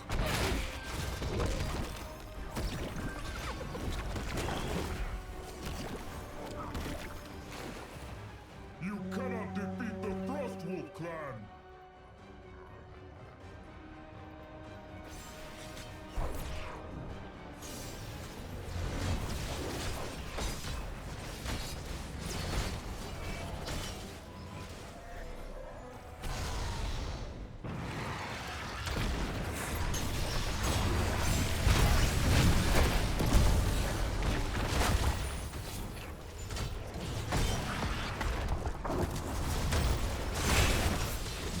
Alright, we are moving in. They had Knolls in the middle, but there are Knolls answering on the other side. Now the top keep is already gone, so that will go directly into core. Middle keep just went down, so only the bottom keep is still standing.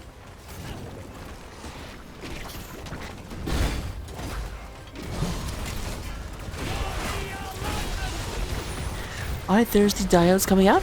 Going ahead and focusing this camp. Just getting that taken out. We do have 2 people getting caught in there. There is that. Wind tunnel coming out. We are at level 20 on the side of Magnitude Fall Shift. Not yet on the side. And that's going to be Death Punisher being the no, not falling just yet. And actually surviving. Does go ahead and get out for the time being. Malthiel goes down. Luscatoya is super low. And this looks like it will be a forced retreat on the side of our orange team.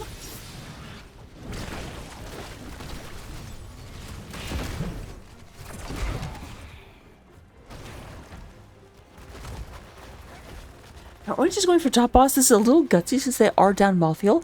Malthiel does not have, I don't think. Yeah, did not, took a Reaper of Souls, did not. And they are going to move into this.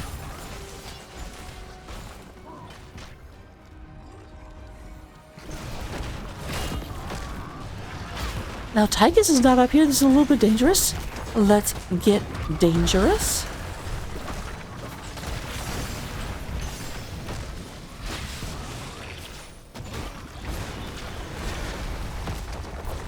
Alright, Wheatus is up here. 2 seconds until Malthiel's back, but Malthiel has to run up here as well. And there's the Silence and Tomb coming out. They do go ahead and get the pull out onto Anduin. This does get picked up. We do have a death onto Johanna, and there's Luscatoya. Luscatoya also goes down, tank for tank.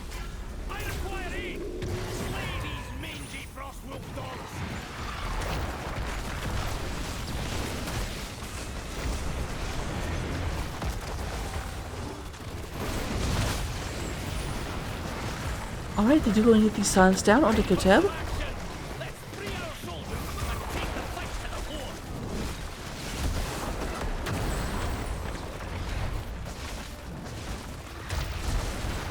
Alright, going forward very slowly, going ahead and knocking this down. We are at level 20 all.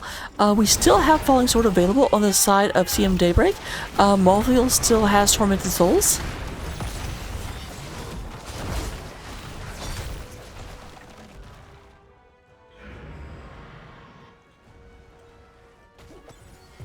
Alright, he's perfectly fine. They're going back to their camp.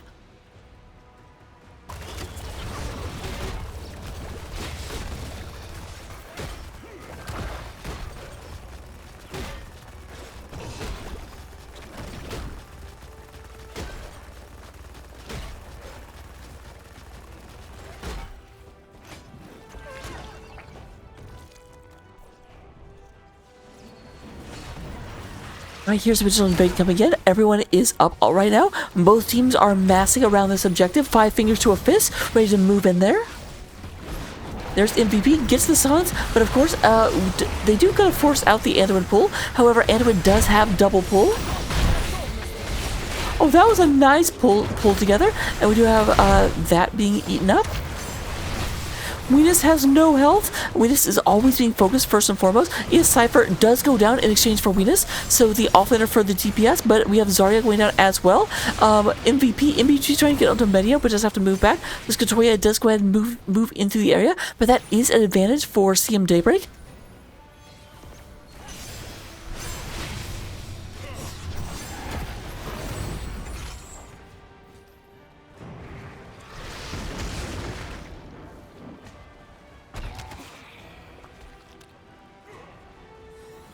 Two for two at the end of things.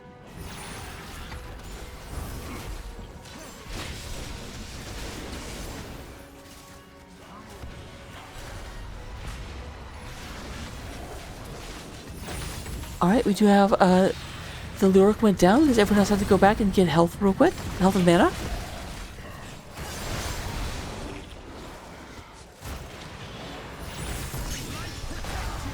There's that going in, but nice immediate response from the Johanna, and those get pulled in. That's a lot of damage.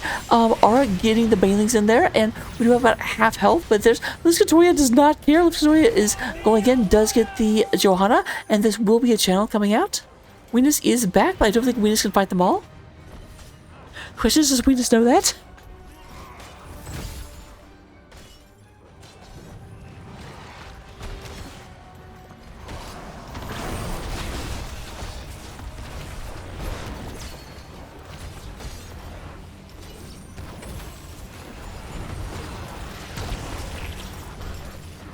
Like, what they really need to do is they need Leoric to manage to get a Sunskin Tomb onto the Anduin, though Medio is positioning very, very deliberately to keep that from happening. And that's what they try and do, but Medio just walks away.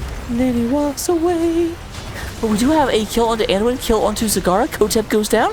We do go and have the push away. Rackham trying to stay in this fight, but will get taken down. It is 2 for 2 thus far. We do get a kill onto the Weenus, but we also have the that, and so that is, it ends up being everyone going down. However, there come the Wolf Riders. We still do have Johanna and Leoric, two pretty strong wave clear heroes.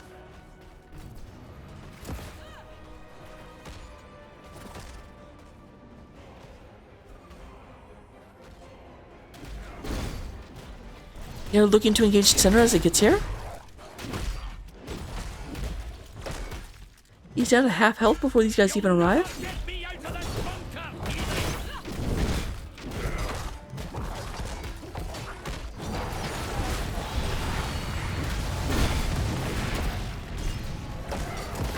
I thought he was dead for sure. Nice instantaneous silence, did not let anything happen there.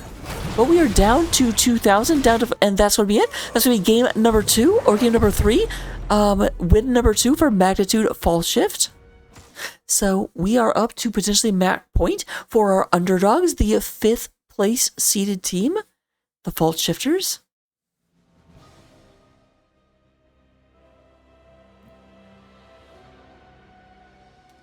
Do go ahead, have in terms of damage, Aura does lead the way.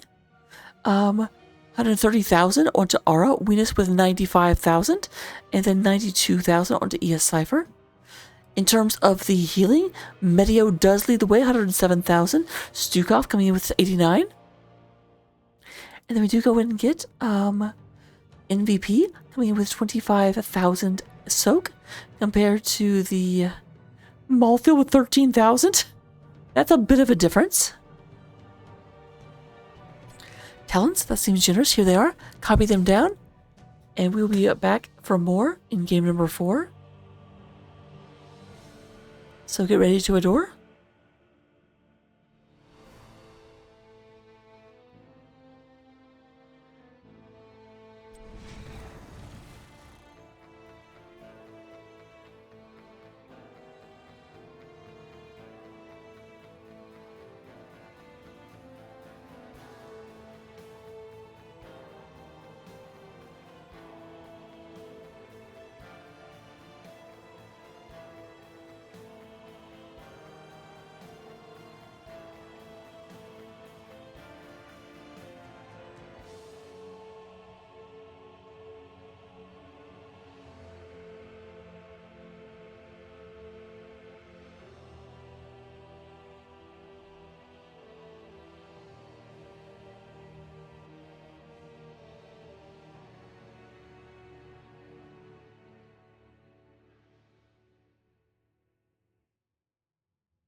Stellar Industries.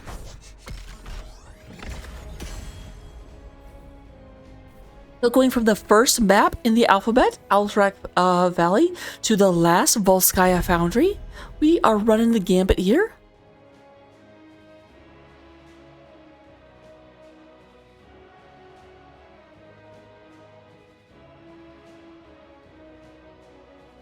First pick, once again, going inside of CM Daybreak. They really enjoy first pick, but what will they do with it? Johanna may not have been the answer. They're still going to ban out that Ariel. They really do dislike the Ariel.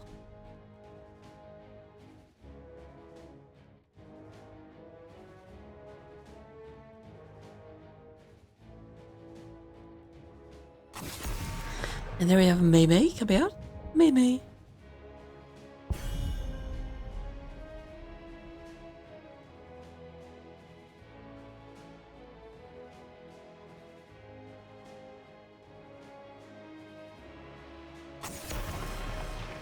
Alright, there's the Tyrael.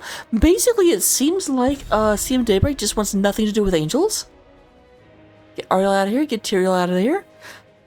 You should totally take Imperius based on that. Or Malthael again. If you take Vala, take Angelic Vala. For the alliance above all. Rackham is getting the Anduin back. They're not prioritizing the Johanna. They really dislike their opponents having the get out of jail free button. That is a thing. If not for the Anduin saving people, I do definitely feel like the Leoric would have secured kills very quickly and easily. With that, once they got to 20 with that silencing Entomb. But every time they use it, Anduin would just pluck out whoever they actually captured. I will The fight. crusade calls.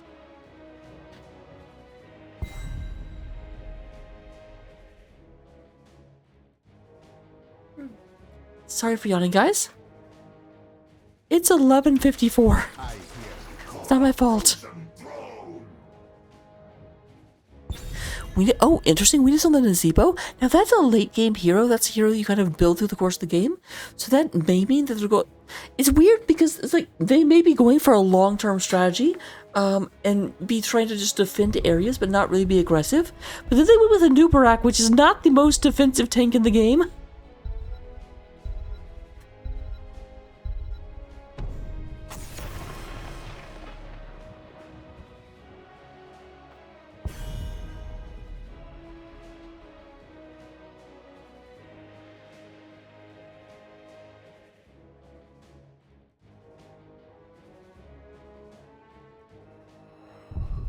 Sleepy kitty.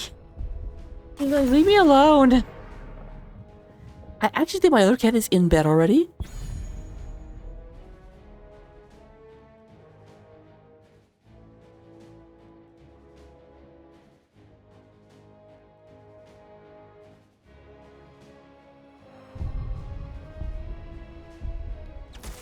Alright, there goes Genji coming out from Jaster. Kotep coming out with Kael'thas. Interesting, not expecting. Zarya is an interesting ban. MVP taking the Sonya away. Now here's the thing that will force MVP onto a Leoric, and you no longer have Anduin. To a certain extent, they may be bad, especially if Venus gets their way and we get to a late game.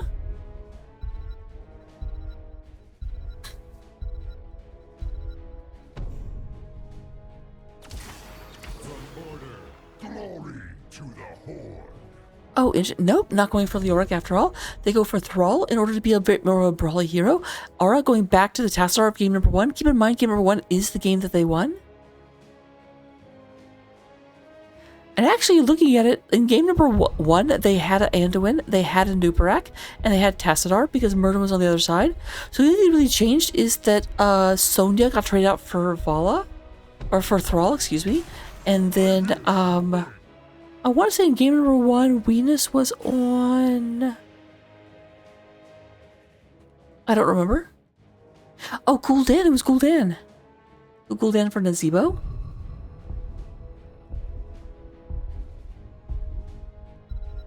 Samuro is once again back for Cypher.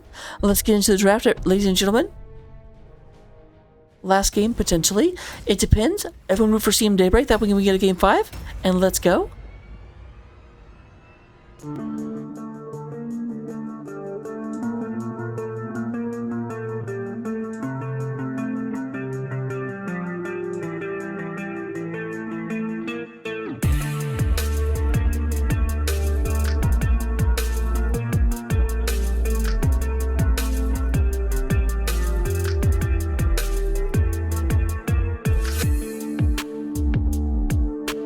Are you serious? That high five was just OP!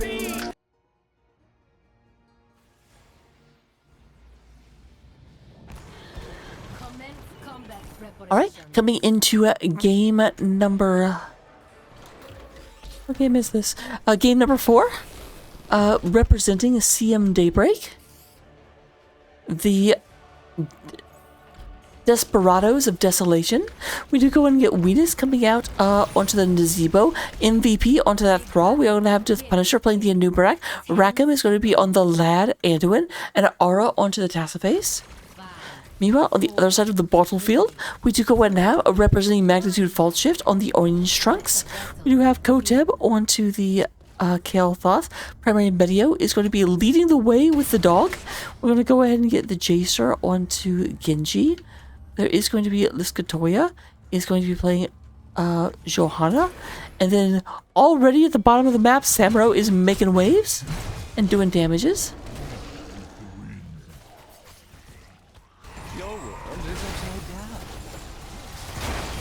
Alright, also upside down. This way taking a lot of damage. On the verge of death. How is this man alive? Not anymore. Thrall go ahead and make short work of that. We have Genji. Genji on the wrong side. Let's go ahead and flippy. Away from that.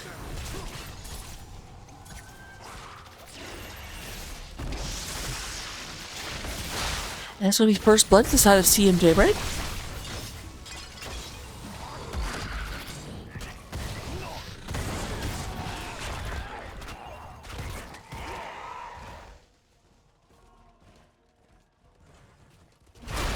Hero slain.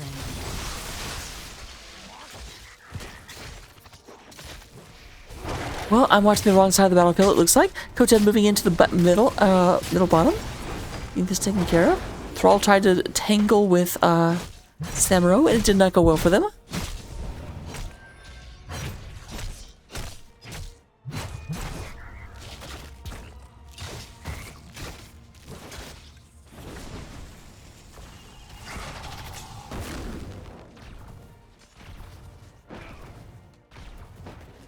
Alright, Kotep trying to hold back the tide up here. Samuro is once again trying to move in, but Thrall not interested in letting them. Now here's the thing, looking at Thrall, Thrall's level 1, Thrall did go ahead and grab Rolling Thunder.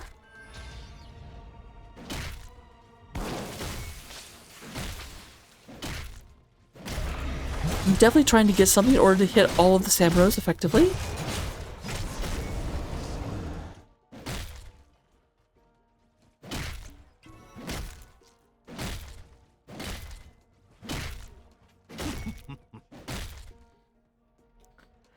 Alright, it does look like everyone is up here at the top, trying to get on top of Naz in order to stop that.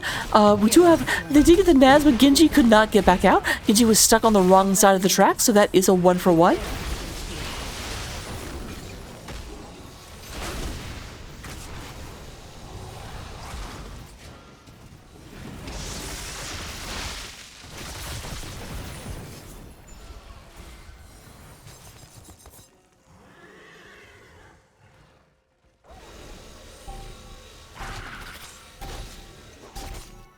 Triglav terminal online.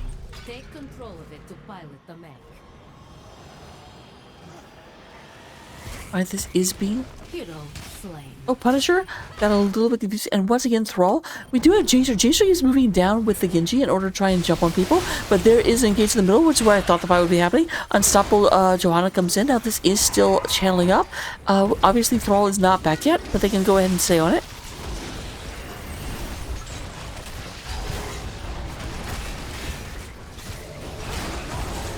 They go and have the big blade barrier. And we're going to have, oh my goodness.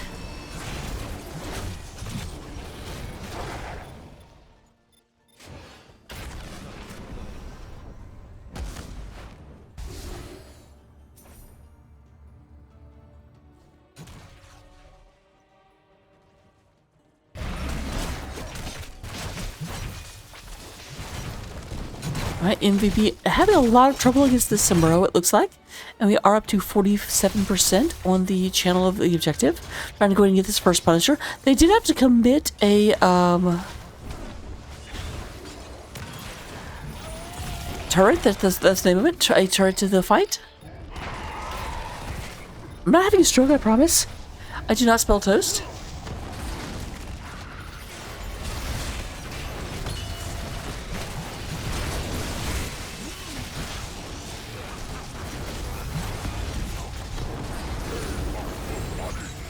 One of my friends, when they were like, I think I might be having a stroke, they're like, do you smell toast? They're like, I work in a bakery.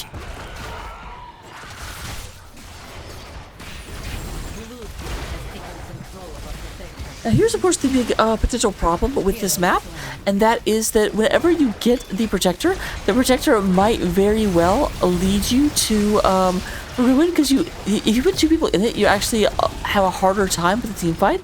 Now they didn't lose Thrall, but no one else.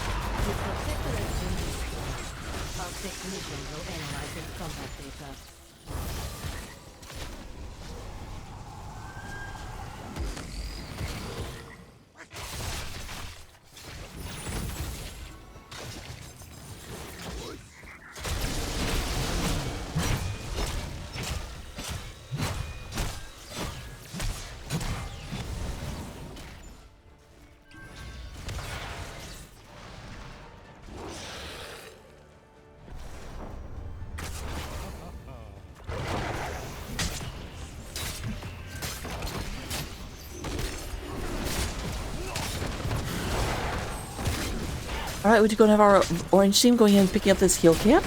Aura moving out there. It looks like they're trying to have Aura fight Cypher instead because Thrall is not doing well. And there's Invade happening. MVP going ahead and moving into this. A little bit of damage landing again. Weenus going ahead and getting this camp, and this will get picked up.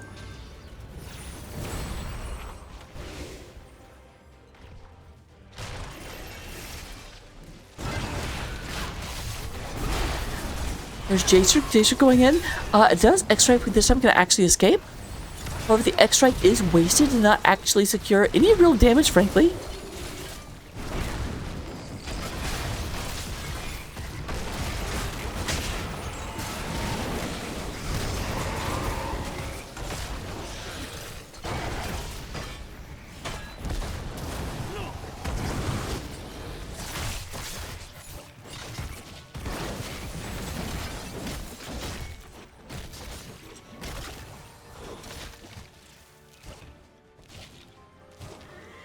Alright, does look like that CM Daybreak has pushed their opponents back off of the objective.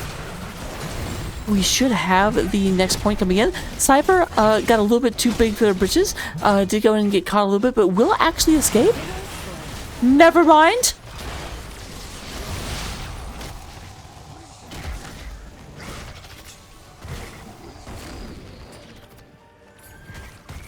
$76 stacks onto Voodoo Ritual at 7 minutes is not disrespectful.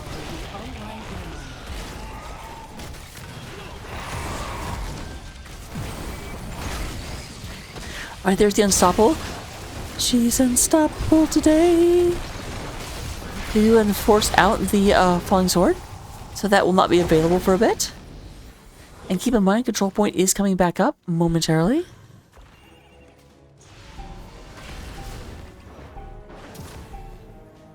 Time, heroes. Control the terminal and bring in the protector. Hero slain. And there's that Samuro again.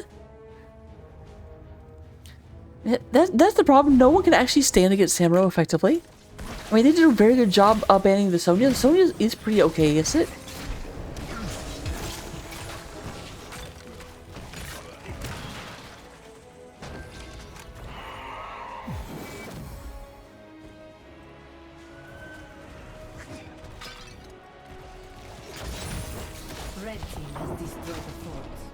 There's a top port going down. We are up to 48% and climbing rapidly. We are at level 13, so both sides do have their level 10s. Light Bomb, Black Hole, Cocoon, Ravenous Spirit, and Earthquake. On the other side, we do get Blade Storm, Falling Sword, Special Healing, X Strike, and Pyroblast.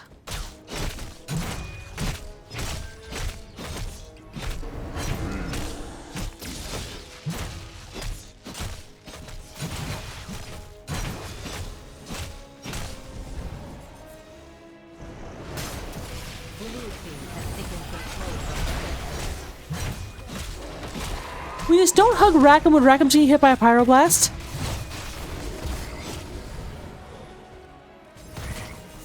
Meanwhile, up here we do have Genji just doing Genji things.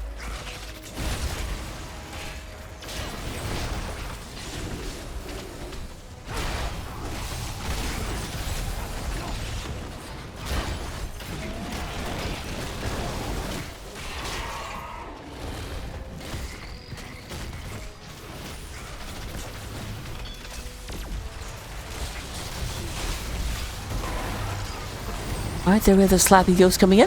Slappy Ghost trying to get on top of this. Won't be able to actually kill anyone. There are two people hanging out inside the protector.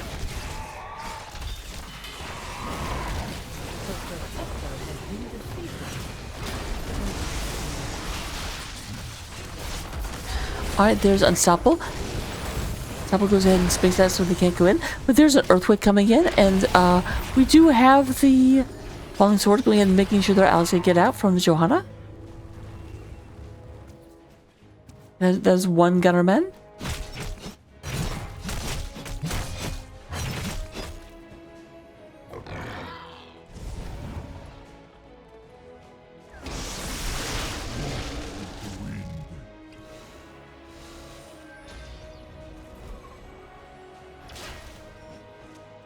Chaser was seen entering that area, so he's not going to try and do anything sneaky.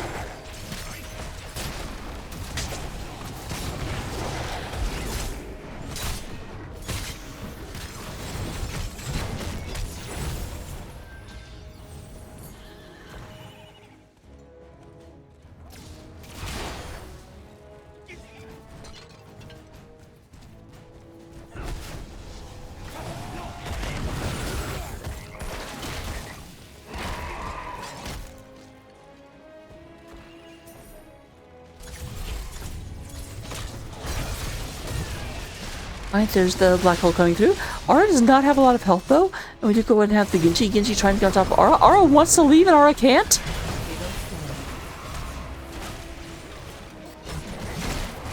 That's would be Aura going down. We do go ahead and have a lot of things going through. MVP trying to get out of here.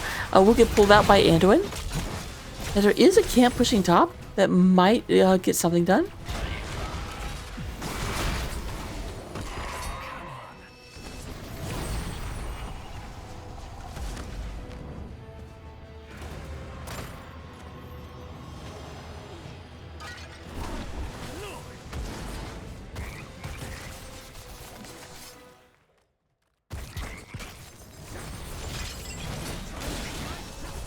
Alright, are moving back in. No one's actually gotten a kill on the other in this current engagement. Although it is 9 kills to 3 overall in favor of Magnitude.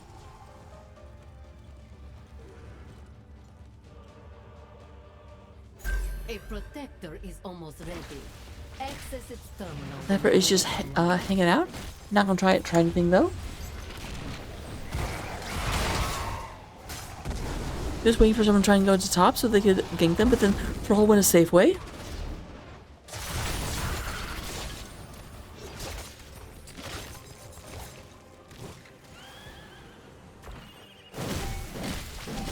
And there's Thrall going up here trying to make sure that nothing untoward happens to the base, trying to get this down. But meanwhile, there's another protector field, and Jace are going to stand on it. Start the channel for Orange. Having trouble staying grounded. Skatoya did get into a cocoon, went down to about 50%. Samuro is not here. Samuro is opening things up.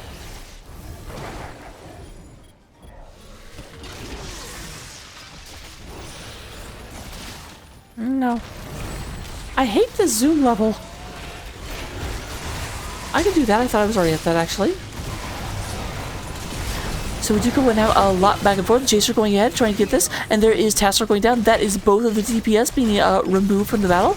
Gets pulled back on Death Punisher. We do have MVP, and he's trying to survive this. Will actually get out. Never mind, won't get out. I lied to you all.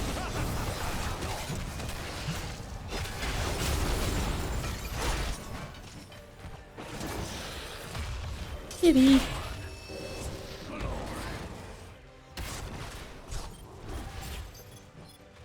I guess we can leave it here. Red team has destroyed the fort. Red team has destroyed the fort. Alright, all 3 forts are gone. The hat trick is accomplished. Now, I do have to say, Joker, I don't think they're going to make your 15-minute prediction to end this game. Control of a protector. Nope. They have failed.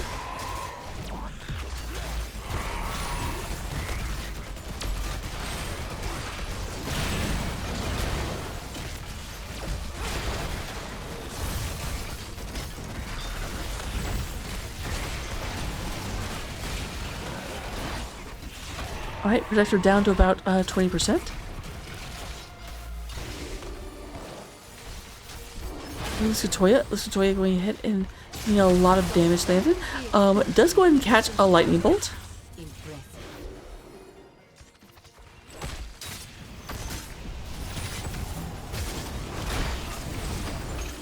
They are going back and forth.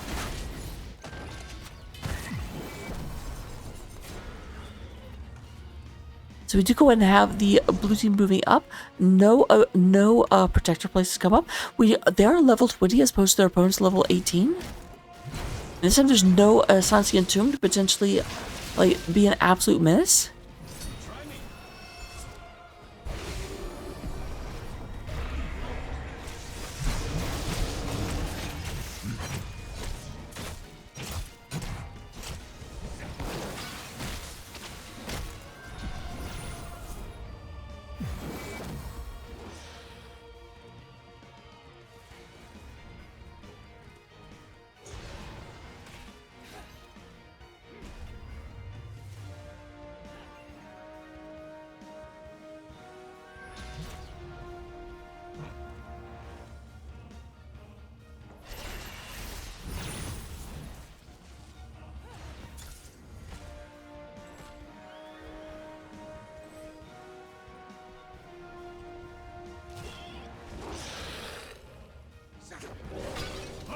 Alright, that gets pulled out. I'm trying to go ahead and get this taken care of.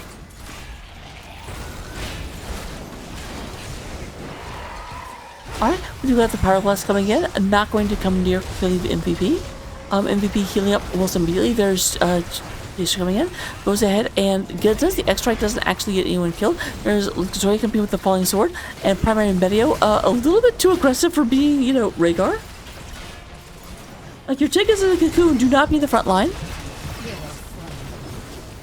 But we do get Venus going down one more time.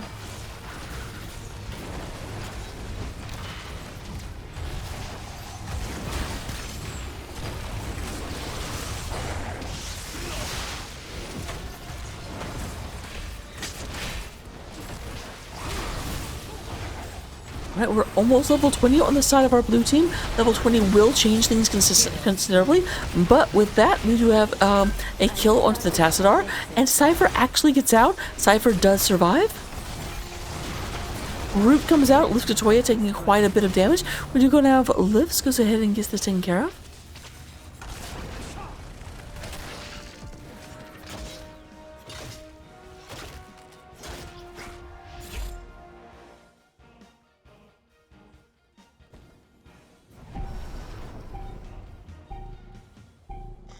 Power routed to the terminal.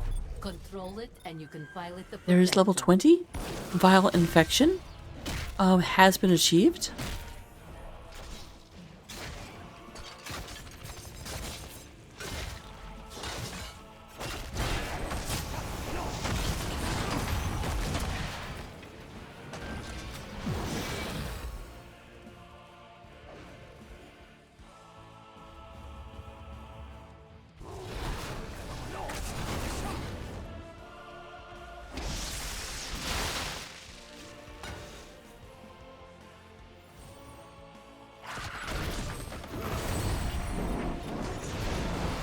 Alright, we do have the Pyroblast coming out. Onto Rackham. Immediate heal to not keep us out of the battle long. But Wings goes in while Rackham was trying to stay alive from the Pyroblast. Pyroblast acting a little bit like a cocoon and just getting the healer out of the fight for a little bit. It wasn't really meant to kill, it was meant to force a fragmented engage, and that's going to be a kill onto the Thrall. In fact, not looking good, and it does get taken down as well. Blue team has taken control of a protector.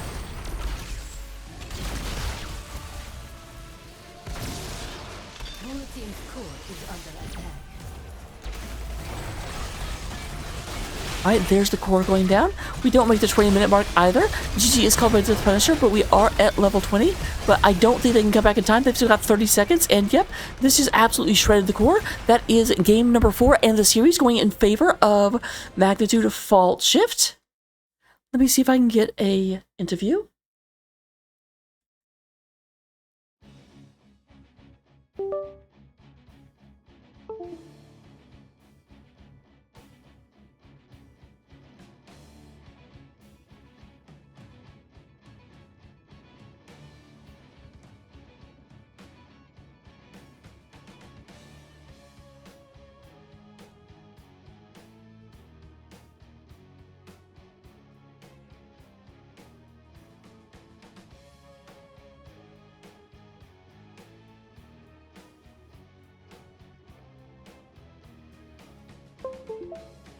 Alright, while I wait to see if they are going to join me, I assume they are, but they're not required to.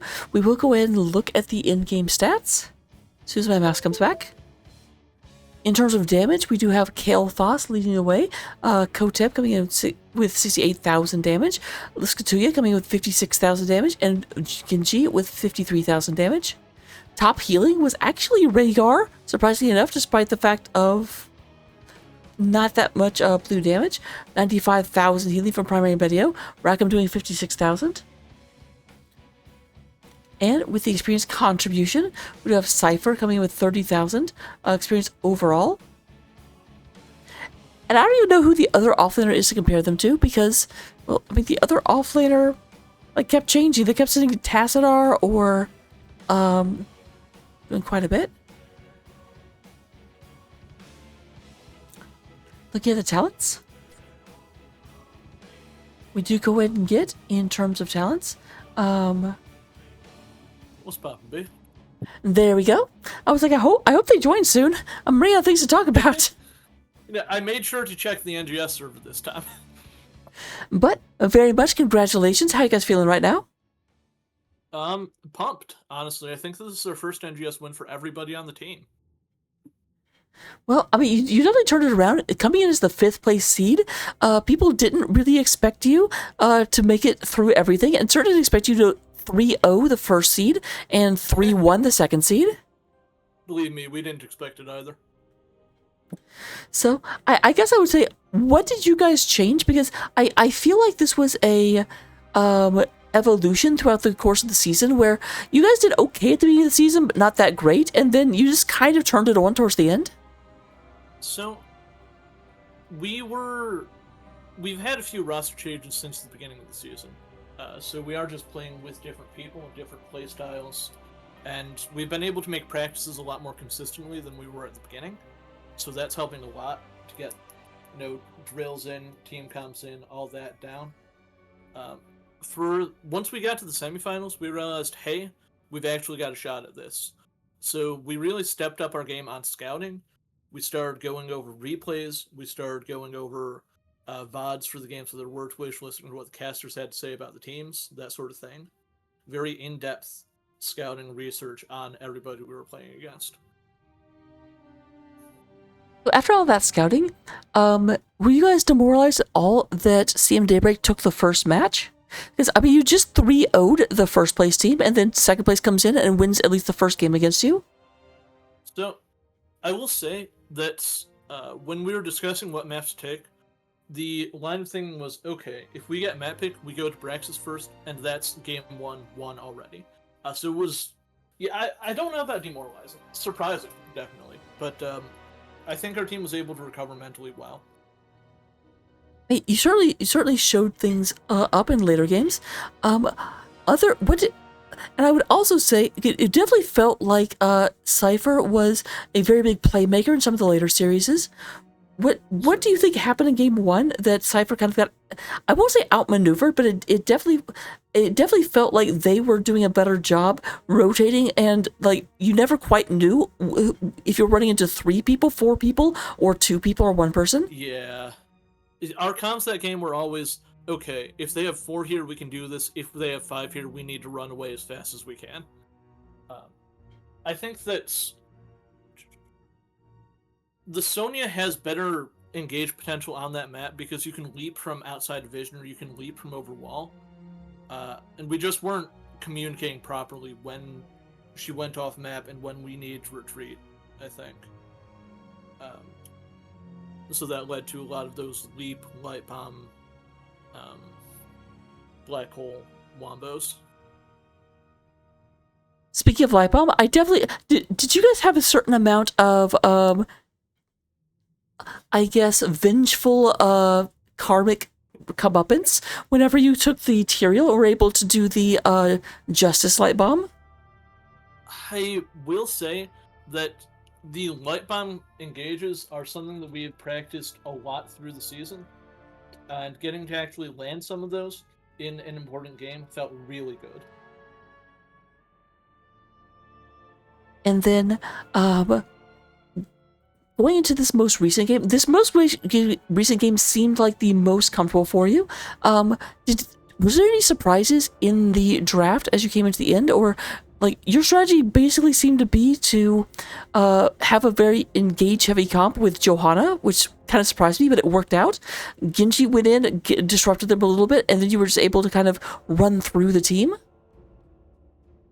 So, I'll say that the draft went fairly predictably. The early Nazeebo lock was the thing that caught us most off guard, because we were planning to have Kadib on Nazeebo initially, and we had to restructure the draft after they took it.